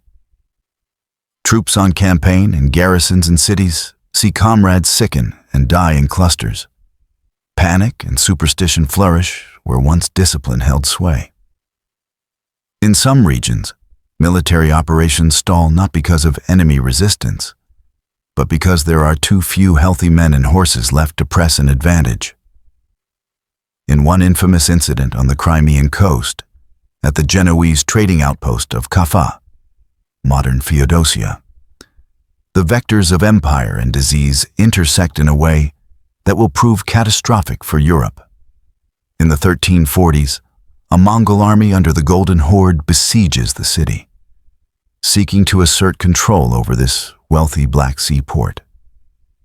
As the siege drags on, plague breaks out among the besiegers. Men die by the hundreds in their own trenches. In despair and fury, the Mongols resort to a macabre tactic that later chroniclers will seize upon. They use their catapults to hurl plague-ridden corpses over Kaffa's walls. Whether this act significantly worsens the outbreak inside the city or merely dramatizes an infection already brewing is hard to say. But the symbolism is potent. The same siege engines that once hurled stones and fire now throw diseased bodies, turning biology itself into a weapon. Kaffa, stricken, becomes untenable. The Italian merchants who can still move pack their goods and memories and flee by ship, heading back to Constantinople, Messina, Genoa, Venice. In their hulls, beneath their decks, in the rats that skitter among rope coils and grain sacks, the plague comes with them. What follows in Europe between 1347 and 1351 is almost beyond comprehension. The Black Death tears through port cities and inland towns alike, moving along trade routes like a dark echo of Mongol cavalry. In some places, half the population dies, in others, even more. Fields go untilled, workshops fall silent, monasteries and noble houses are gutted. Priests, physicians, and lay people grope for explanations, astrological alignments, poisoned wells, divine wrath. Few understand that the very networks that have made their world richer, the denser webs of trade and communication, have also made it exquisitely vulnerable to a fast-moving pathogen. The Mongol Empire, already fracturing along political and cultural lines into several khanates, the Yuan in China, the Ilkhanate in Persia, the Chagatai Khanate in Central Asia, and the Golden Horde in the north, finds its cohesion further eroded by the biological shock. Populations decline, tax bases shrivel, and the logistical underpinnings of large campaigns weaken. Ambitious rulers still launch wars, but their ability to sustain long, coordinated operations across vast distances diminishes. Local elites, sensing the empire's diminished reach, assert themselves more boldly. From a systems perspective, the plague reveals a cruel symmetry. The same features that made the Mongol realm so formidable, its integration, its emphasis on speed, its unification of previously separate regions, now act as amplifiers for disaster. A blow that might once have been contained within a single kingdom ricochets instead across half the world. The yam stations that sped up messengers also speed the movement of infected people. The insistence on open, policed routes means that until panic forces quarantines and closures, there are few obstacles to the disease's progress. Europe, reeling, does not initially link its own catastrophe to the earlier Mongol conquests. In the minds of many, the Black Death is a punishment from God or a cosmic accident, not the downstream effect of a century of increased Eurasian connectivity. Yet, at a deeper level, the lesson is there for anyone willing to see it. Systems that bind far-flung regions together magnify not only the flow of wealth and power, but also the speed and scale of crises. What nourishes an empire can also infect it.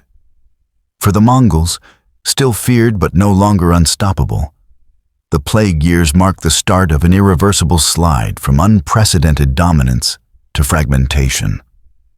Their khans can still muster armies and shape events, but the aura of invincibility has gone, eroded not by some heroic enemy, but by microbes that care nothing for horse archers or siegecraft. The empire they built across steppes and deserts becomes, in effect, a case study, written in blood and pus, of a truth that will haunt all later great powers, including those that rise in Europe. That tight integration, while a source of strength, is also a liability when the enemy is not another state, but nature itself. And in Europe, amid the mass graves and abandoned villages, a few survivors with longer memories may dimly connect the dots. The same roots that once brought news of distant khans and strange Eastern customs, the same ports that filled with silks and spices under Mongol protection, have now delivered something else entirely. The world is not just larger and more connected than medieval Europeans had imagined. It is also more dangerous in ways that no knight, no fortress, and no indulgence can fully control. As plague and politics gnaw at the edges of Mongol supremacy, Europe is incubating a different kind of response, one that does not look at first like an answer to steppe cavalry at all.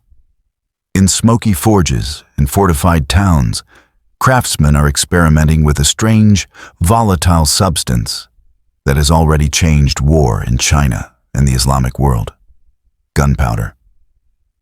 Introduced through a mix of trade, translation, and imitation, it begins its European life as a curiosity: fireworks, crude incendiaries, noisy novelties. But in a continent scarred by the memory of riders who could outrun any army, the appeal of a weapon that might ignore speed and armor alike is profound. The first gunpowder weapons in Europe are awkward, unreliable, and as dangerous to their users as to their targets. Early hand cannons are little more than iron or bronze tubes mounted on wooden staves, fired by touching a glowing match to a touch hole. They belch smoke, shatter eardrums, and sometimes explode. Bombards, massive early cannon, hurl stone balls at castle walls with slow, thunderous regularity. Yet even in their crudeness, they hint at a new logic. An armored knight, once the terror of infantry, can be killed by a lucky shot from a peasant with an iron tube and steady nerves. A wall that might withstand weeks of pounding by trebuchets can be cracked more quickly by gunpowder-driven projectiles. States that adopt these weapons earliest, Italian city-states, some German principalities, the French crown, begin to see warfare less as a series of noble clashes and more as an engineering problem. Casting better cannon requires metallurgy. Supplying them requires roads, wagons, and standardized shot. Training gunners demands time and money. Siege warfare, in particular, is transformed. Artillery emplacements must be planned, magazines stocked, teams drilled to reload, and fire in rotation. Victory becomes as much about who can sustain a bombardment logistically as about who can swing a sword more bravely on the breach. This emerging gunpowder culture dovetails with the systems thinking quietly seeded by encounters with the Mongol world. Commanders start to appreciate that the decisive factor in a campaign may not be a single glorious charge, but whether gunpowder, shot, and provisions arrive where they are needed, when they are needed. Armies become more like moving ecosystems. Artillery, infantry, cavalry, engineers, and supply trains all interdependent. The knight, still prestigious, is now one component in a larger machine rather than its unquestioned master. On the battlefield, tactics evolve to reflect these new realities. Infantry armed with early arquebuses, crude matchlock firearms, are deployed in lines or blocks, their volleys coordinated to maintain a more or less continuous hail of shot. Pikemen stand between them and enemy cavalry, presenting a bristling hedge of spear points. The combination is powerful. Mounted charges that once smashed through looser formations now find themselves shattered by disciplined fire and impaled on pikes if they press home. Courage still matters, but so does the ability to hold formation, reload under pressure, and act in concert with strangers. For an army like the Mongols, built on mobility, archery, and psychological dominance, this changing landscape poses new challenges. A fast-moving cavalry host is still dangerous, but it can no longer assume that armored elites are the only real threat. Massed infantry with firearms, well-positioned behind earthworks or within star-shaped forts designed to deflect cannon fire and maximize fields of fire, present a different kind of obstacle. The steppe's advantage, open space favoring swift horsemen, begins to erode wherever terrain and human engineering conspire to channel movement into prepared killing zones. Gunpowder also accelerates the decline of the old medieval fortress. High, thin walls that once overawed attackers become death traps when faced with sustained artillery fire. In response, European military architects invent the trace italienne, low, thick, angled bastions that can absorb cannonballs and mount their own guns. These new fortifications are designed not to be impregnable in the old sense, but to buy time, to force an attacker into prolonged sieges that strain his supply lines and expose him to counterattacks. Here, the system's mindset is explicit. The point is not simply to keep an enemy out, but to fit the fortress into a broader network of defenses, supply depots, and relief forces. Underlying all this is a shift in what it means to wield power. Rulers who can marshal the resources to field artillery, maintain standing infantry armed with firearms, and build or modernize fortifications are increasingly those who can tax effectively, borrow on credit, and coordinate multiple regions. The feudal model, calling up vassals for limited service, is ill-suited to the sustained, resource-intensive demands of gunpowder war. Centralized states, or city-states with sophisticated financial systems, begin to pull ahead. If the Mongols once seemed unbeatable, because they fused mobility, intelligence, and terror into a single devastating package, Europe's emerging answer is not to outride or outscare them, but to change the terms of engagement. Firearms and cannon reduce the relative value of individual prowess. Drilled formations and engineered fortifications reduce the opportunities for encirclement and shock. Roads, magazines, and bureaucracies, boring things by the standards of epic poetry, become decisive. By the time the great Khanates have fragmented and new nomad powers try to reproduce the old Mongol formula in later centuries, they find themselves facing a Europe that has quietly learned a new language of war. It is a language written in powder burns and logistics tables, in fortress blueprints and muster rolls. In that language, speed and surprise are still nouns of power, but they are now conjugated alongside other, equally important words: firepower, discipline, and supply.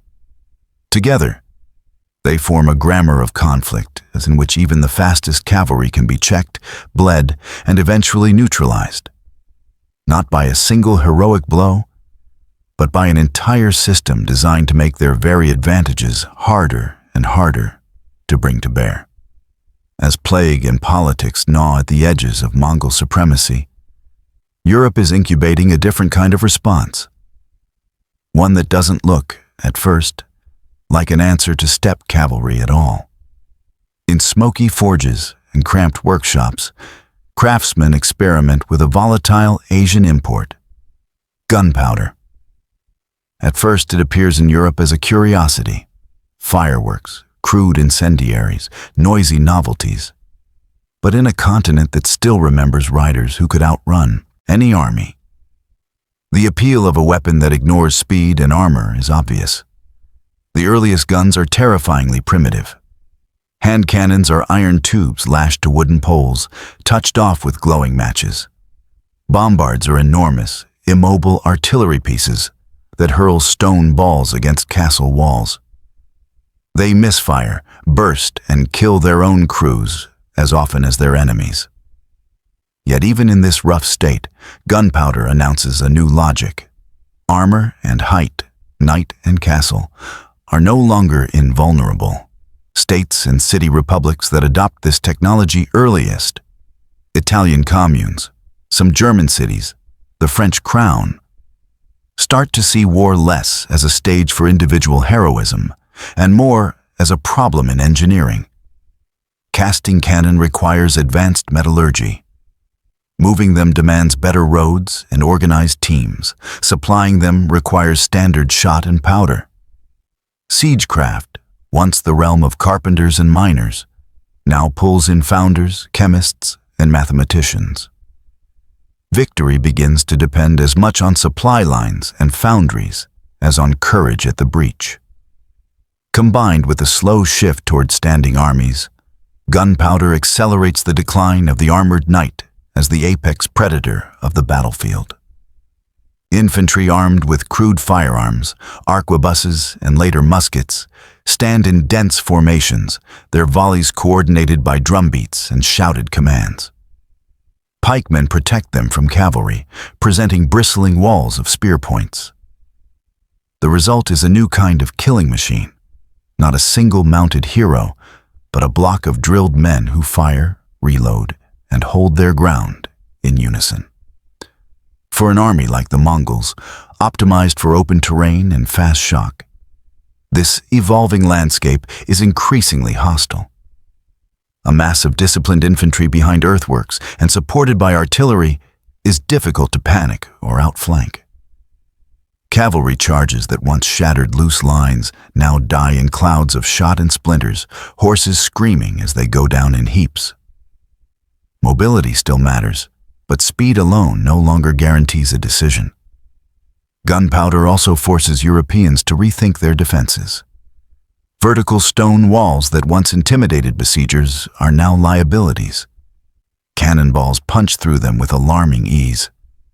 Engineers respond with the trace Italienne, low, thick, angled ramparts that absorb impacts and mount guns of their own. These forts are designed not to be perfect shields, but to delay attackers, channel them into kill zones, and buy time for relief forces. In this new geometry, a fortress is part of a system, not just a lonely stronghold. Underlying these changes is a shift in values. Armies become less about sudden musters of feudal vassals and more about permanent institutions. Officers are trained, not just born. Soldiers are paid wages, not just bound by oaths. War planning increasingly involves ledgers, road surveys, and powder inventories. The battlefield is no longer an isolated arena of honor. It is the visible edge of a long logistical tale. When later, steppe powers try to emulate the old Mongol style, fast cavalry, devastating raids, they find that they are riding into a different world. The answer Europe has stumbled toward is not a better horse or bow, but a new language of war, one that conjugates mobility with firepower and logistics. In that grammar, the Mongol sentence, pure speed, pure shock, no longer reads as decisively as it once did. Gunpowder changes the tools of war, but Europe's deeper transformation lies in how it organizes the men who use them. The memory of the Mongols, sometimes direct, sometimes refracted through stories of later nomad threats, lingers as a silent critique of the feudal system. Where steppe hosts moved like single organisms, Europe's feudal armies were patchworks. Noble contingents arriving late or leaving early, each with its own loyalties and habits. For centuries, kings relied on levies, vassals summoned to serve for a fixed number of days, bringing their own gear and fighters. Coordination above the level of a single lord's retinue was fragile. A ruler on campaign spent as much energy managing egos as facing enemies. Against enemies with similar structures, this could suffice. Against a Mongol-style force that behaved as if guided by one will, it was a glaring weakness. The first step toward change is not idealistic reform, but practical necessity. As wars grow longer and more complex, rulers hire mercenaries to plug gaps. Swiss pikemen, Italian condottieri, German landsknechts sell disciplined violence for pay. They bring with them something new: drill. They practice marching in step, holding ranks under pressure, executing maneuvers on command. They show that reliability can be manufactured, not just hoped for. To use such troops effectively, states need continuity. Contracting a band for one campaign is one thing. Maintaining forces year-round is another. Slowly, rulers realize that they need permanent structures. Treasuries to pay wages, arsenals to store standardized weapons, officers to train and discipline men in peacetime. Out of this realization, the standing army begins to emerge. Organization follows. Units are grouped into companies, regiments, and later brigades, stable formations with defined sizes and roles. Command chains harden. Officers are appointed not just for birth, but, increasingly, for competence and experience. Manuals appear detailing how to drill infantry, deploy artillery, and coordinate arms. These texts circulate between courts and academies, embedding the idea that war can be taught and replicated, not merely improvised by talented individuals. One of the most important, if less glamorous lessons absorbed, consciously or not, from observing nomad powers is the value of reconnaissance and information. Light cavalry and specialized scouts become integral parts of European armies. No longer just harassers, but eyes and ears. Commanders begin to insist on knowing the ground, the enemy's dispositions, and the likely lines of advance before committing to battle. Marching blind into unknown terrain, once almost routine, starts to look like malpractice. Discipline takes on a new character. In a feudal host, a noble's disobedience might be glossed over to preserve alliances. In a professional army, breaking formation or firing without orders becomes a punishable offense regardless of lineage. The ideal soldier is no longer the impetuous hero, but the man who stands when told, moves when told, and restrains his fear and aggression until the right moment. This culture is reinforced by harsh codes and, over time, by a sense of institutional pride. Financially, all of this is expensive. Maintaining standing armies and officer corps demands reliable taxation and borrowing. But it also gives states a tool that feudal levies could not: predictable power. A king can plan campaigns knowing roughly how many trained men he can field, how quickly they can be mustered, and how they will behave under fire. War planning becomes less a role of the feudal dice and more a calculation. By the early modern era, Europe fields forces that, in some ways, mirror the strength of the old Mongol host. They are unified under central command, operate according to shared doctrines, and can execute complex maneuvers on large scales. They lack the horse archer's legendary speed, but they possess something arguably more durable: an institutional framework that can survive the death of a single leader. So when later waves of steppe raiders or semi-nomadic powers test Europe's borders, they increasingly confront not disjointed baronial bands, but drilled formations backed by administrations. The continent has, through painful experience and slow experimentation, learned from its ancient terror. It cannot become the steppe, but it can build armies that, like the Tumans of Genghis, are more than the sum of the men who fill their ranks. As professional armies and gunpowder spread, another medieval symbol of power is forced to evolve or die: the castle. High, thin walls rising from rocky spurs had once been the ultimate insurance policy. They deterred bandits and rival lords, and even when Mongol siegecraft advanced, many Europeans still believed that stone and height could outlast any onslaught. Cannon fire ends that illusion. A single well-placed bombard round can do what days of ramming and mining once struggled to accomplish. Tower corners shatter, walls buckle, and defenders find themselves exposed in ways no one had planned for. The answer is not simply thicker walls, but a complete redesign. Italian engineers, living in a peninsula where war is a near constant, lead the way. They lower walls, thickening them and backing them with packed earth that can absorb impacts. They cut away right-angle corners, too easy to target, and replace them with angular bastions that project outward. From above, a new fortress no longer looks like a rectangle, but like a many-pointed star, its bastions arranged so that each can sweep the approaches to its neighbors with crossing fire. Every feature is calculated. Ditches and moats are placed not just to slow attackers, but to force them into specific lanes where they can be raked by cannon and musketry from multiple angles. Sloping earthworks called glacis hide the lower walls and make it difficult for attackers to find dead ground. Covered ways let defenders move troops and supplies under protection, reinforcing weak spots without exposing men to direct enemy fire. The fortress becomes an active machine. Its guns are not just ornaments. They are integrated into a plan to create overlapping kill zones. Any assaulting force, no matter how fast or brave, must spend time and lives working through layers of obstacles. First outer works, then main walls, all under sustained fire. The old image of knights charging a gate and hoping to smash through in a single heroic push gives way to sieges measured in meticulous steps and weeks of engineering.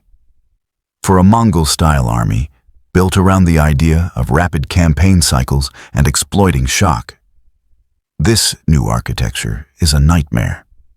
Encirclement is still possible, but the cost of closing in is much higher. Siege lines have to be dug farther out, supply lines extended, winter quarters considered. The longer the siege, the more chances for disease, desertion, and relief forces. Suddenly, the great strategic advantage of steppe cavalry, their ability to turn speed into decision, is blunted by stone, soil, and geometry. Crucially, star forts are rarely isolated. They are planted along frontiers in mutually supporting chains. A fortress that is bypassed still threatens an invader's rear. One under siege may be relieved by forces from another, marching along pre-planned roads. The defense of a realm begins to resemble an interconnected grid rather than a scattering of individual strong points. In such a landscape, raiders cannot simply slip between castles. They move under constant potential observation and within range of guns. Designing and building these fortresses becomes a science. Treatises circulate with precise rules: the ideal angle of a bastion, the thickness of a parapet, the ratio between ditch depth and wall height. Men like Vauban in France turn fortress building and siegecraft into high art, advising monarchs on how to fortify borders and, ironically, how to tear down others' forts in the most efficient way. All of this is expensive in money and blood, but it buys time and predictability. Where a Mongol host could once appear, invest a town, and move on within weeks, an early modern invader must commit to long, grinding sieges or find ways around entire fortified zones. Either choice undercuts the very virtues that made lightning conquest attractive. In this sense, the star fort is more than just a new kind of wall. It is a physical embodiment of Europe's strategic shift. From thinking of defense as mere obstruction to treating terrain itself as a carefully engineered weapon. Against such a backdrop, the old calculus of steppe warfare, outrun, outflank, outshock, no longer yields easy victories. If the yam relay system was the Mongol Empire's nervous system, sending orders racing across the steppe, Europe's answer emerges centuries later in something much quieter: movable type. Gutenberg's press, and the printing revolution that follows, does more than spread Bibles and heresies. It transforms how knowledge about power, including military knowledge, is created, stored, and shared. Before printing, a clever tactic or fortification idea might be locked in a single manuscript or in the heads of a few practitioners. Copying was slow and expensive. A brilliant innovation in Italy could take decades to reach France, if it traveled at all. Local custom and oral tradition dominated. Each region reinvented wheels, or failed to, on its own. The press blows this isolation apart. Military engineers published treatises with diagrams of new fort designs, explaining optimal angles, ditch depths, and bastion structures. Retired captains write about their campaigns, outlining how they deployed troops, managed supply, and coped with harsh terrain. Gun founders document calibers, powder charges, and best practices. These texts are not just hoarded in courts. They are sold, reprinted, debated. Maps undergo a parallel revolution. Medieval symbolic maps give way to increasingly accurate charts of coastlines, rivers, and interior routes. Advances in surveying and navigation feed into printed atlases and regional maps that can be consulted by multiple parties planning campaigns. The commander no longer has to rely solely on local guides or sketchy mental images. His staff can spread a printed map on a table and discuss lines of march, river crossings, and choke points in shared visual terms. This printed information ecosystem changes the texture of war planning. A general reading about a fortress design in a treatise can anticipate what he'll face across a border and prepare specialized siege trains. Officers who have never seen a particular valley can study its contours on a map and compare them to similar cases discussed in manuals. Mistakes and successes from previous wars are more likely to be recorded, compared, and synthesized into doctrine. War by paper also extends to the bureaucratic side. Muster rolls, supply inventories, and marching orders are produced in multiple copies, reducing the risk that a single lost document derails a plan. Diplomatic reports about foreign armies, written down and duplicated, can be analyzed against published accounts and maps. Intelligence starts to be something that can be archived and consulted, not just gossip recounted over campfires. Europe, in effect, builds a second nervous system atop the first. Messages still travel physically by horse and ship, but the ideas those messages carry have a longer half-life. Once a concept, like the advantage of depth in defense or the vulnerability of supply lines, is captured in print and widely read, it becomes part of a shared toolbox across polities. The loss of one commander or state does not erase it. Compared to the Mongol Yam, this system is less centralized but more resilient. No single Khan controls all presses. Competing states learn from one another's publications even as they fight. A siege technique pioneered by an Italian might later be used by a French army against an Italian city. Knowledge begins to transcend political boundaries in ways nomad relay networks, tightly bound to one empire's authority, never did. By the 17th century, officers are expected not just to be brave, but literate in this growing body of military literature. They attend academies where they study fortification plans and campaign histories. They learn to read maps and apply abstract principles to concrete situations. War is still chaotic and bloody, but its intellectual framework has thickened. The battlefield is now the endpoint of a long chain of reading, calculation, and premeditation. In this way, Europe matches and then surpasses the Mongol advantage in information.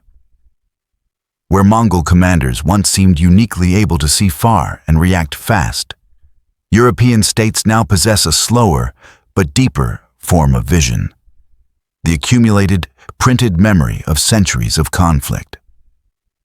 It is harder to surprise a continent that has made a habit of studying surprise.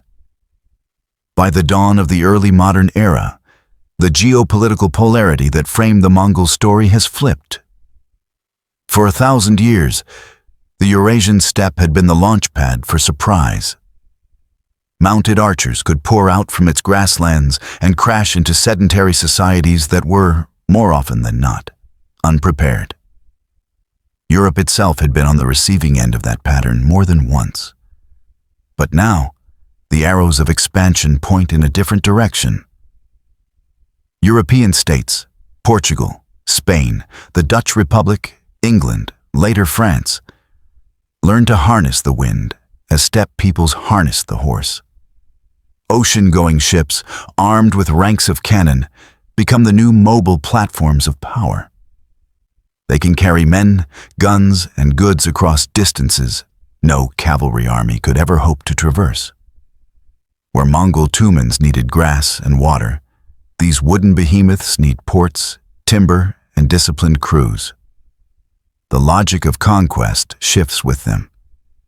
Instead of seeking to overrun entire land kingdoms in a season, Europeans increasingly think in terms of nodes, ports, islands, and river mouths that can be seized, fortified, and used to control trade. Trading companies like the Dutch VOC and the English East India Company become hybrid beasts. Commercial corporations with chartered rights to wage war, sign treaties, and establish colonies. Bureaucracies and financial systems at home support them with credit, insurance, and logistical planning. Finance is the new herding. Rather than mustering horses, states muster money. They issue bonds, levy taxes, and borrow against future revenue to build fleets and maintain garrisons overseas.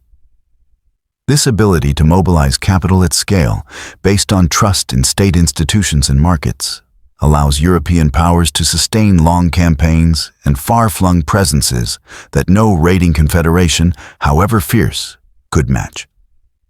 The steppe does not vanish, but its strategic centrality erodes. Muscovy, transformed into the Russian state, expands eastward and southward, subduing and settling former Mongol and Turkic domains.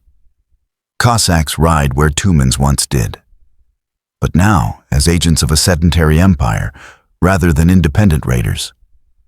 Lines of forts, farming communities, and administrative centers knit the grasslands into a different sort of imperial fabric, one tied to bureaucratic control rather than seasonal migrations.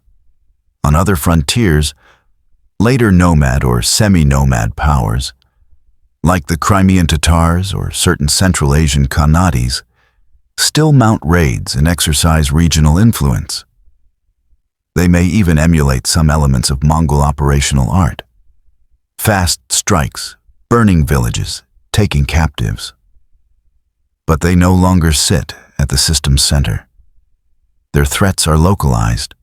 The world's major flows of wealth and power now move along sea lanes connecting Europe, the Americas, Africa, and Asia, not solely along the overland arteries of the steppe. In this new order, the tactics that once made the Mongols seem invincible often look strangely limited.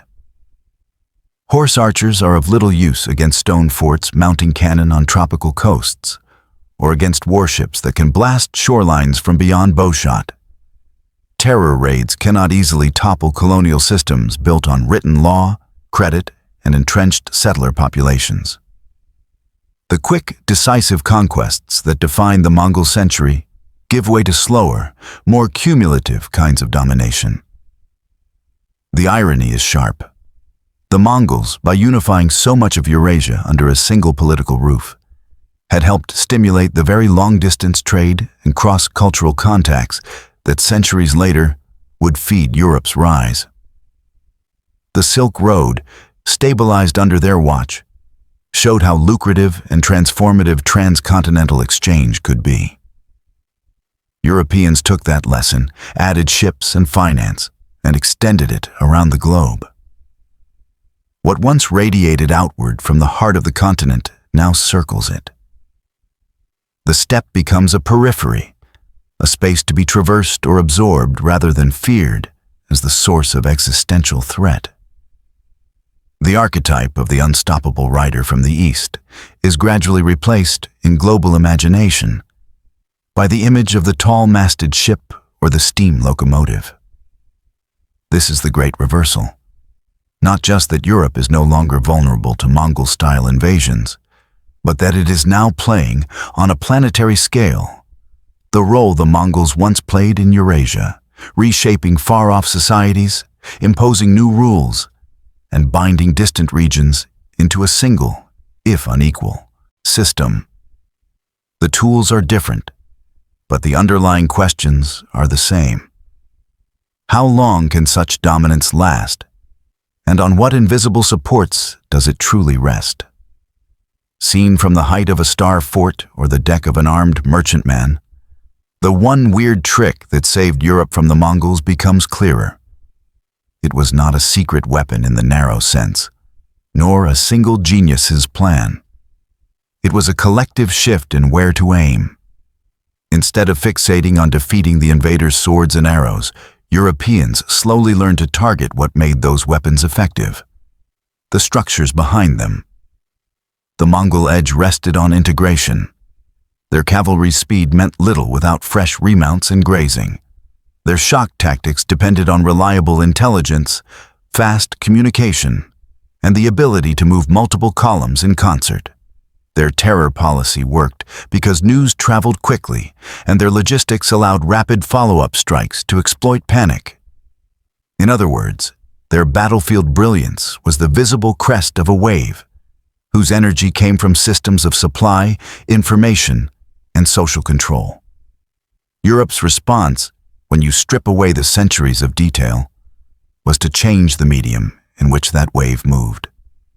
Star forts, with their low, thick walls and angled bastions, didn't make arrows less lethal. They made it harder to turn speed into quick victory. Professional infantry and standing armies did not outride steppe horsemen.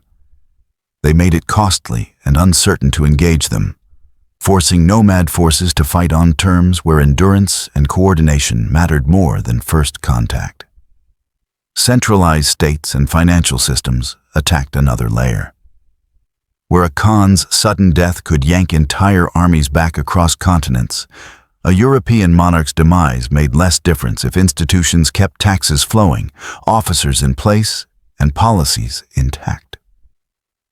Logistics. Grain depots, magazines of powder and shot, fleets of supply wagons, meant that campaigns could be sustained across winters and setbacks. The window in which a fast raiding power could collapse a polity before it regrouped narrowed. Information infrastructures completed the picture. Printing and mapping allowed lessons to travel and persist. The next generation of rulers and generals did not have to relearn, from scratch, what it meant to face a mobile enemy.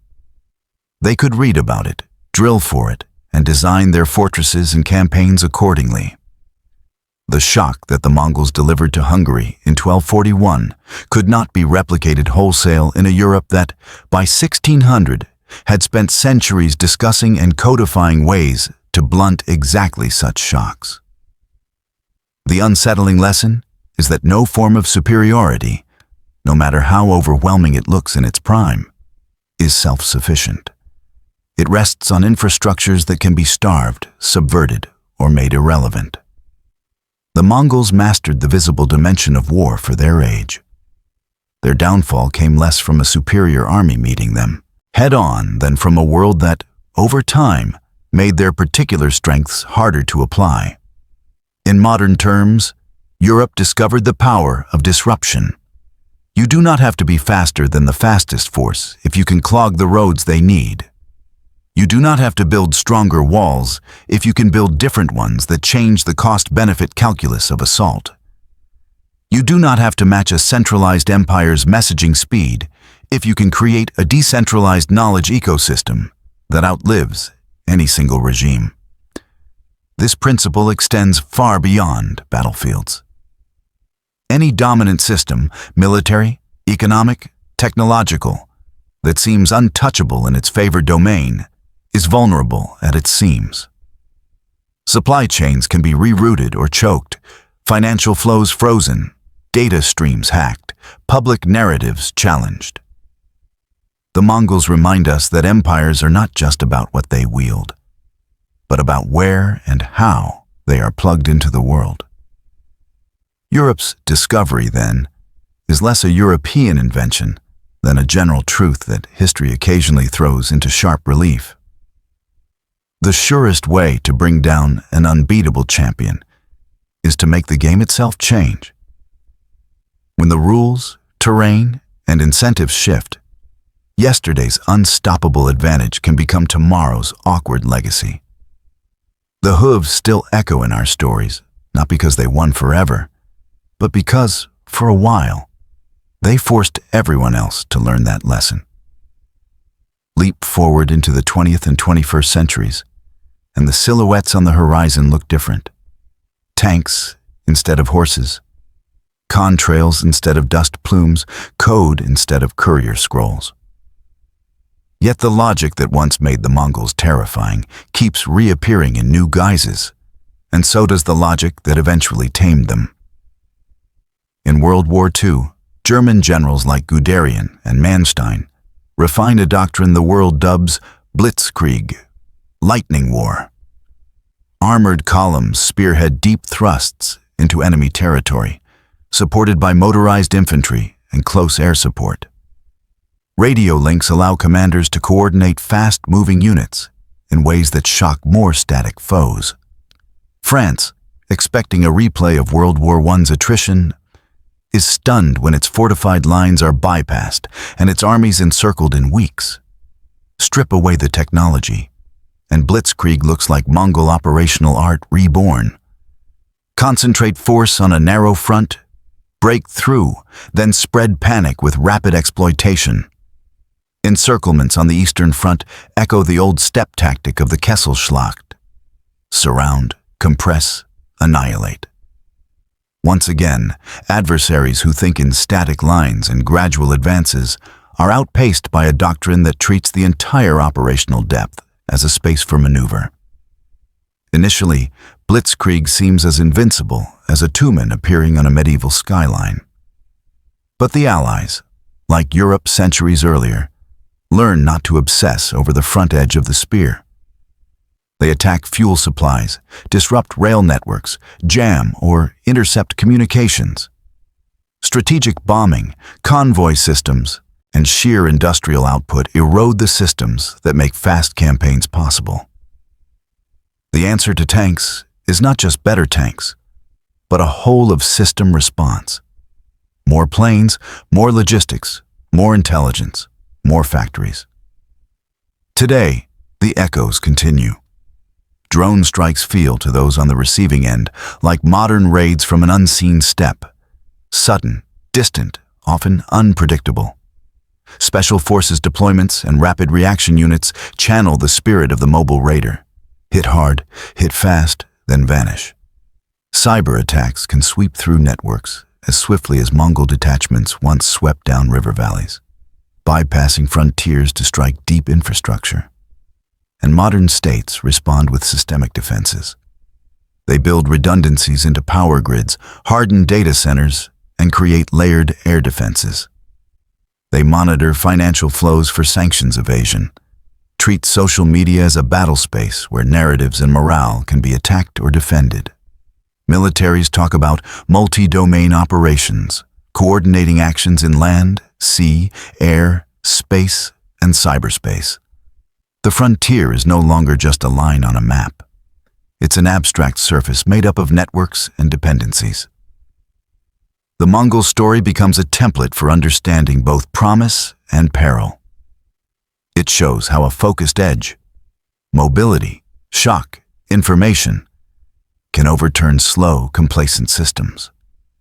But it also shows how quickly that edge dulls once others begin to probe and disrupt the underlying structures that support it. A drone fleet is only as effective as the satellites and data links that control it. A cyber weapon is only powerful if it can reach unpatched systems and if its creator's own infrastructure remains hidden. In corporate and digital realms, the parallels are just as strong.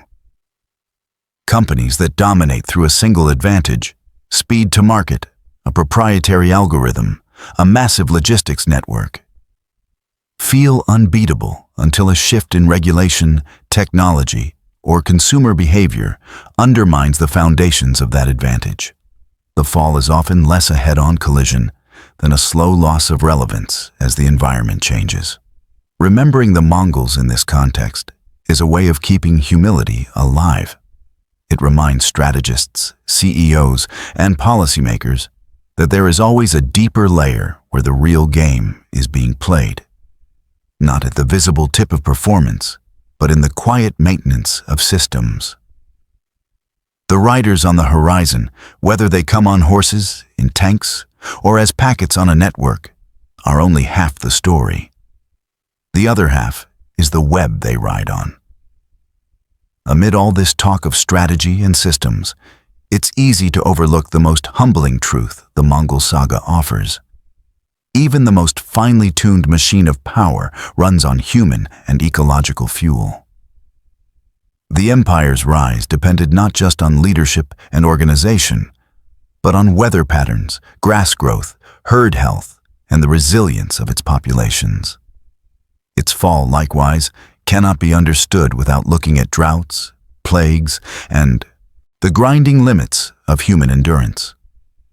Climate records suggest that the early Mongol expansion coincided with a favorable wet period on the steppe. Good rains mean lush pastures. Lush pastures mean more and healthier horses and livestock.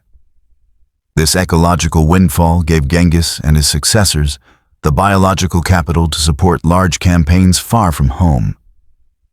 But climate is fickle. Later decades brought more variable conditions: droughts, harsh winters, and localized overgrazing near permanent camps and way stations. For a society whose mobility and food security depended so heavily on animal husbandry, such stresses were not abstract. A dzud, a brutal winter preceded by drought, leaving animals too weak to dig through ice for grass, could wipe out herds in a season. Fewer horses meant less capacity to field large forces or sustain long campaigns. The empire could not simply decree more rain or healthier foals. Disease was an even more indiscriminate foe.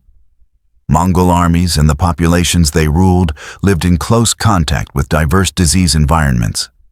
As they moved, they encountered and helped spread pathogens to which neither they nor their subjects had prior immunity. The Black Death, which raced along Mongol-protected trade routes, devastated not only Europe and the Middle East, but also parts of the Mongol realm itself, undermining tax bases, emptying towns, and sapping military strength. Leaders could adjust tactics, change terror policies, or shuffle governors. They could not, despite their pretensions to divine favor, negotiate with Yersinia pestis or dictate terms to smallpox. Epidemics broke out in armies on campaign, forcing retreats or halting advances. In cities, repeated waves of sickness weakened the capacity of local elites to collect revenue, enforce order, or resist revolt. Succession disputes and internal rivalries made things worse. Each time a great Khan died, princes had to return to the steppe for a Kurultai, leaving frontier campaigns unfinished. Regional Khanats drifted apart, adopting different religions and political cultures. The Ilkhanate in Persia Islamized. The Yuan in China adopted many aspects of Chinese imperial tradition. The Golden Horde blended steppe and Slavic influences. Their interests diverged. Coordination, once the empire's signature strength, decayed into sporadic cooperation or open hostility. Subject populations learned to exploit this fragmentation. Persian bureaucrats played rival Mongol factions against each other. Chinese literati cultivated narratives that painted Mongol rule as illegitimate and temporary. Rus's princes learned to use their roles as tribute collectors to quietly strengthen their own positions. What had been a stark binary, submit or be annihilated, gradually blurred into a more complex dance of accommodation and resistance. The bigger the system grew, the more points of failure it accumulated. A local drought in one Khanate, a plague outbreak in another, Abesivai, succession crisis in a third. All rippled through interconnected trade and tribute networks. No single failure toppled the empire overnight, but together they eroded its capacity to project power, to respond quickly, and to maintain the aura of inevitability that had once been its greatest psychological weapon. At the center of all this were human beings. Khans aging, generals dying, administrators growing corrupt or tired, soldiers deserting, peasants fleeing tax collectors. The empire that had once seemed like a force of nature turned out to be, in the end, as mortal as any of its components. Its rise is impressive precisely because it managed, for a while, to align so many contingent factors. Its fall is instructive because it shows how hard it is to keep such alignment in place as circumstances change. For us, accustomed to thinking of modern states and corporations as impersonal giants, this is a necessary corrective. It reminds us that beyond charts of GDP and tonnages of steel, there are bodies, minds, ecosystems, and microbes that do not care about strategy. Giant systems can be surprisingly fragile when enough of those small, indifferent forces push in the same direction. Today, if you stand on a rise in Mongolia and let your eyes follow the curve of the grassland to the horizon, you can almost overlay two worlds. In one, children play with smartphones. Cell towers wink red lights at dusk, and trucks roar along paved highways toward Ulaanbaatar. In the other, riders in felt and leather crest the distant ridge on small, tough horses, banners snapping in the wind. The physical landscape ties them together. Memory supplies the rest. Genghis Khan's image is ubiquitous in modern Mongolia. He appears on currency, beer labels, airport signs, and in the colossal equestrian statue east of the capital, a gleaming steel monument that looks out over a steppe he once rode in reality. For Mongolians, especially after the end of Soviet influence, he embodies not just conquest, but statehood and identity. A reminder that their small, landlocked country today is the heir of a polity that once bridged continents. Family stories still trace tenuous lines back to the 13th century. A herder might tell you that his grandfather's grandfather's line served under a particular banner, or that a clan's name comes from a famous Noyan. Around low tables inside gurs warmed by dung stoves, elders recount tales of Genghis's childhood hardships, his battles, his laws. The emphasis is often on his role as unifier and lawgiver rather than on the atrocities his armies committed abroad. Across Central Asia and parts of Russia, echoes take different forms. In Kazakh and Kyrgyz epics, heroes and villains from the era appear under slightly altered names, their deeds blended with older nomadic legends. In Tatarstan and Bashkortostan, the memory of the Golden Horde is intertwined with Islamic and local histories. In China, the Yuan dynasty is both a foreign occupation and a legitimate chapter in the long imperial narrative. In Iran, the Ilkhanids are remembered as patrons of art and architecture as well as destroyers. In places that once suffered under Mongol onslaught, the memory is more ambivalent but no less persistent. Museums in Hungary, Poland, and Russia display artifacts and chronicles of the invasions. In popular retellings, the Mongols sometimes stand in for the archetypal outer threat, a stand-in for later dangers from east or steppe. Yet, over time, hostility softens. Academic histories explore administrative reforms and cultural exchanges. Documentaries and novels humanize figures once painted as pure monsters. Tourism adds another, stranger layer. Genghis Khan tours promise horseback treks on the steppe, nights in traditional gurs, and visits to archaeological sites. Travel brochures sell the romance of the nomadic past, often with a light gloss of historical violence. Cities once burned to the ground now highlight their survival and reconstruction as part of a broader heritage narrative. The very landscapes of former terror become commodities in a global experience economy. This transformation, from feared conqueror to brand, from ravaged battlefield to Instagram backdrop, can feel jarring. But it also reveals how human societies digest trauma over long timescales. What is too painful to remember directly is reframed, ritualized, or commercialized. The Mongol era becomes one more layer in multicultural identities, a source of pride in some contexts, a cautionary tale in others, a selling point in still others. Yet beneath the statues and stories, something of the old dynamism remains. Herding families still move seasonally, loading possessions onto trucks instead of ox carts, but following patterns set generations ago. Horse racing, archery, and wrestling, the three manly games of Mongol tradition, are celebrated at Nadam festivals.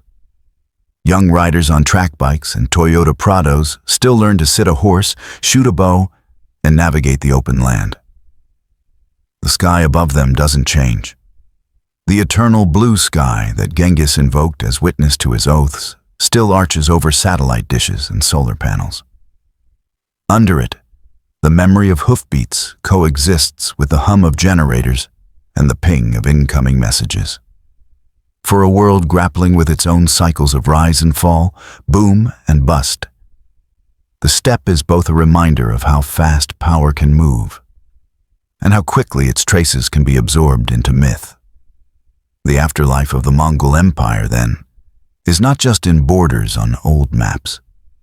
It lives in how people under that sky and beyond imagine themselves in relation to speed, openness, and vulnerability.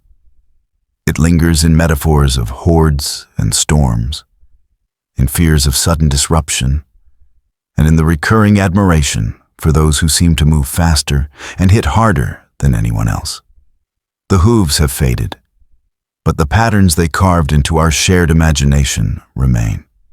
We end where we began, on a windswept plain, a village trembling as a line of riders appears on the horizon. In that frozen instant, war seems like a simple thing. There are attackers and defenders, courage and fear, steel and flesh. The people under those palisades cannot see the yam stations hundreds of kilometers away, the herds grazing on distant hills, the councils of princes debating succession. All they know is the sound of hooves. From our vantage point, after tracing this story across centuries, we can see more. The Mongol Empire was astonishing not just because its warriors were brave or ruthless, but because it turned a whole way of life into a weaponized system.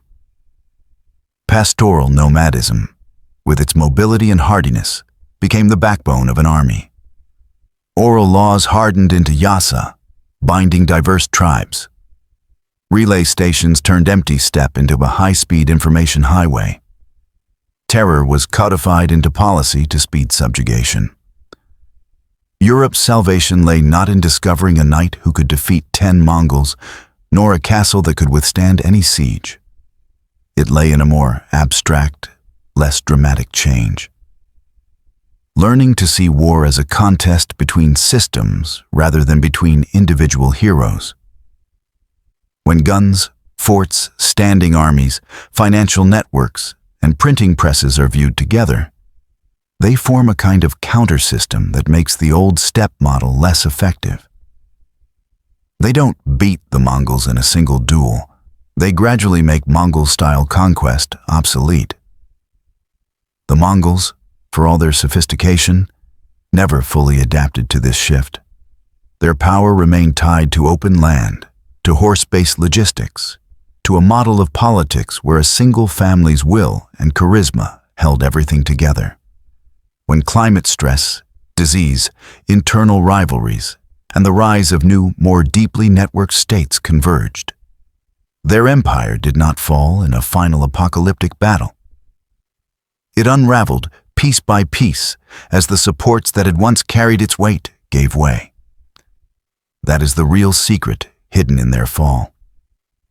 Invincibility is an illusion built from a snapshot in time. It assumes that the terrain, literal and metaphorical, will stay the same, that opponents will not learn, that underlying conditions will not shift. The Mongols looked unstoppable as long as they fought enemies organized in ways their system was designed to exploit. Once the world around them changed, once new fortifications, armies, and information ecologies arose, their formidable edge was blunted without anyone needing to outride them across a plain. We live now under different skies. But the pattern persists. Our empires are built on data centers and shipping lanes, currencies and code. Our hooves, our server pings, container ships, and high-frequency trades. We feel at times that certain powers, corporate, state, or technological, are beyond serious challenge because they dominate their chosen arenas so completely. The Mongol story cautions otherwise. It tells us to ask, what systems make that dominance possible? Which supply chains, which forms of infrastructure, which assumptions about environment and behavior does it depend on? How might those be disrupted by climate, pandemics, technological shifts, or the slow, patient adaptations of those currently overmatched? Europe did not consciously set out to solve the Mongol problem in theoretical terms. It staggered from crisis to crisis, adopting what worked, discarding what didn't, and slowly building institutions that proved resistant to a specific form of threat. But in doing so, it stumbled onto a principle that remains as sharp as any sword. To challenge great power, you do not always need to overpower it directly. You can instead change the context in which it operates until its greatest strengths become awkward, expensive, or irrelevant. On that old plain, the last hoofbeats died away centuries ago. The village is gone, the palisades rotted into soil. Yet the warning written there endures, carried forward through chronicles, ruins, and now our own reflections. Under every version of the eternal blue sky, real or metaphorical, those who believe themselves unbeatable are, in truth, only as secure as the systems beneath them. And systems, unlike legends, are always vulnerable to change.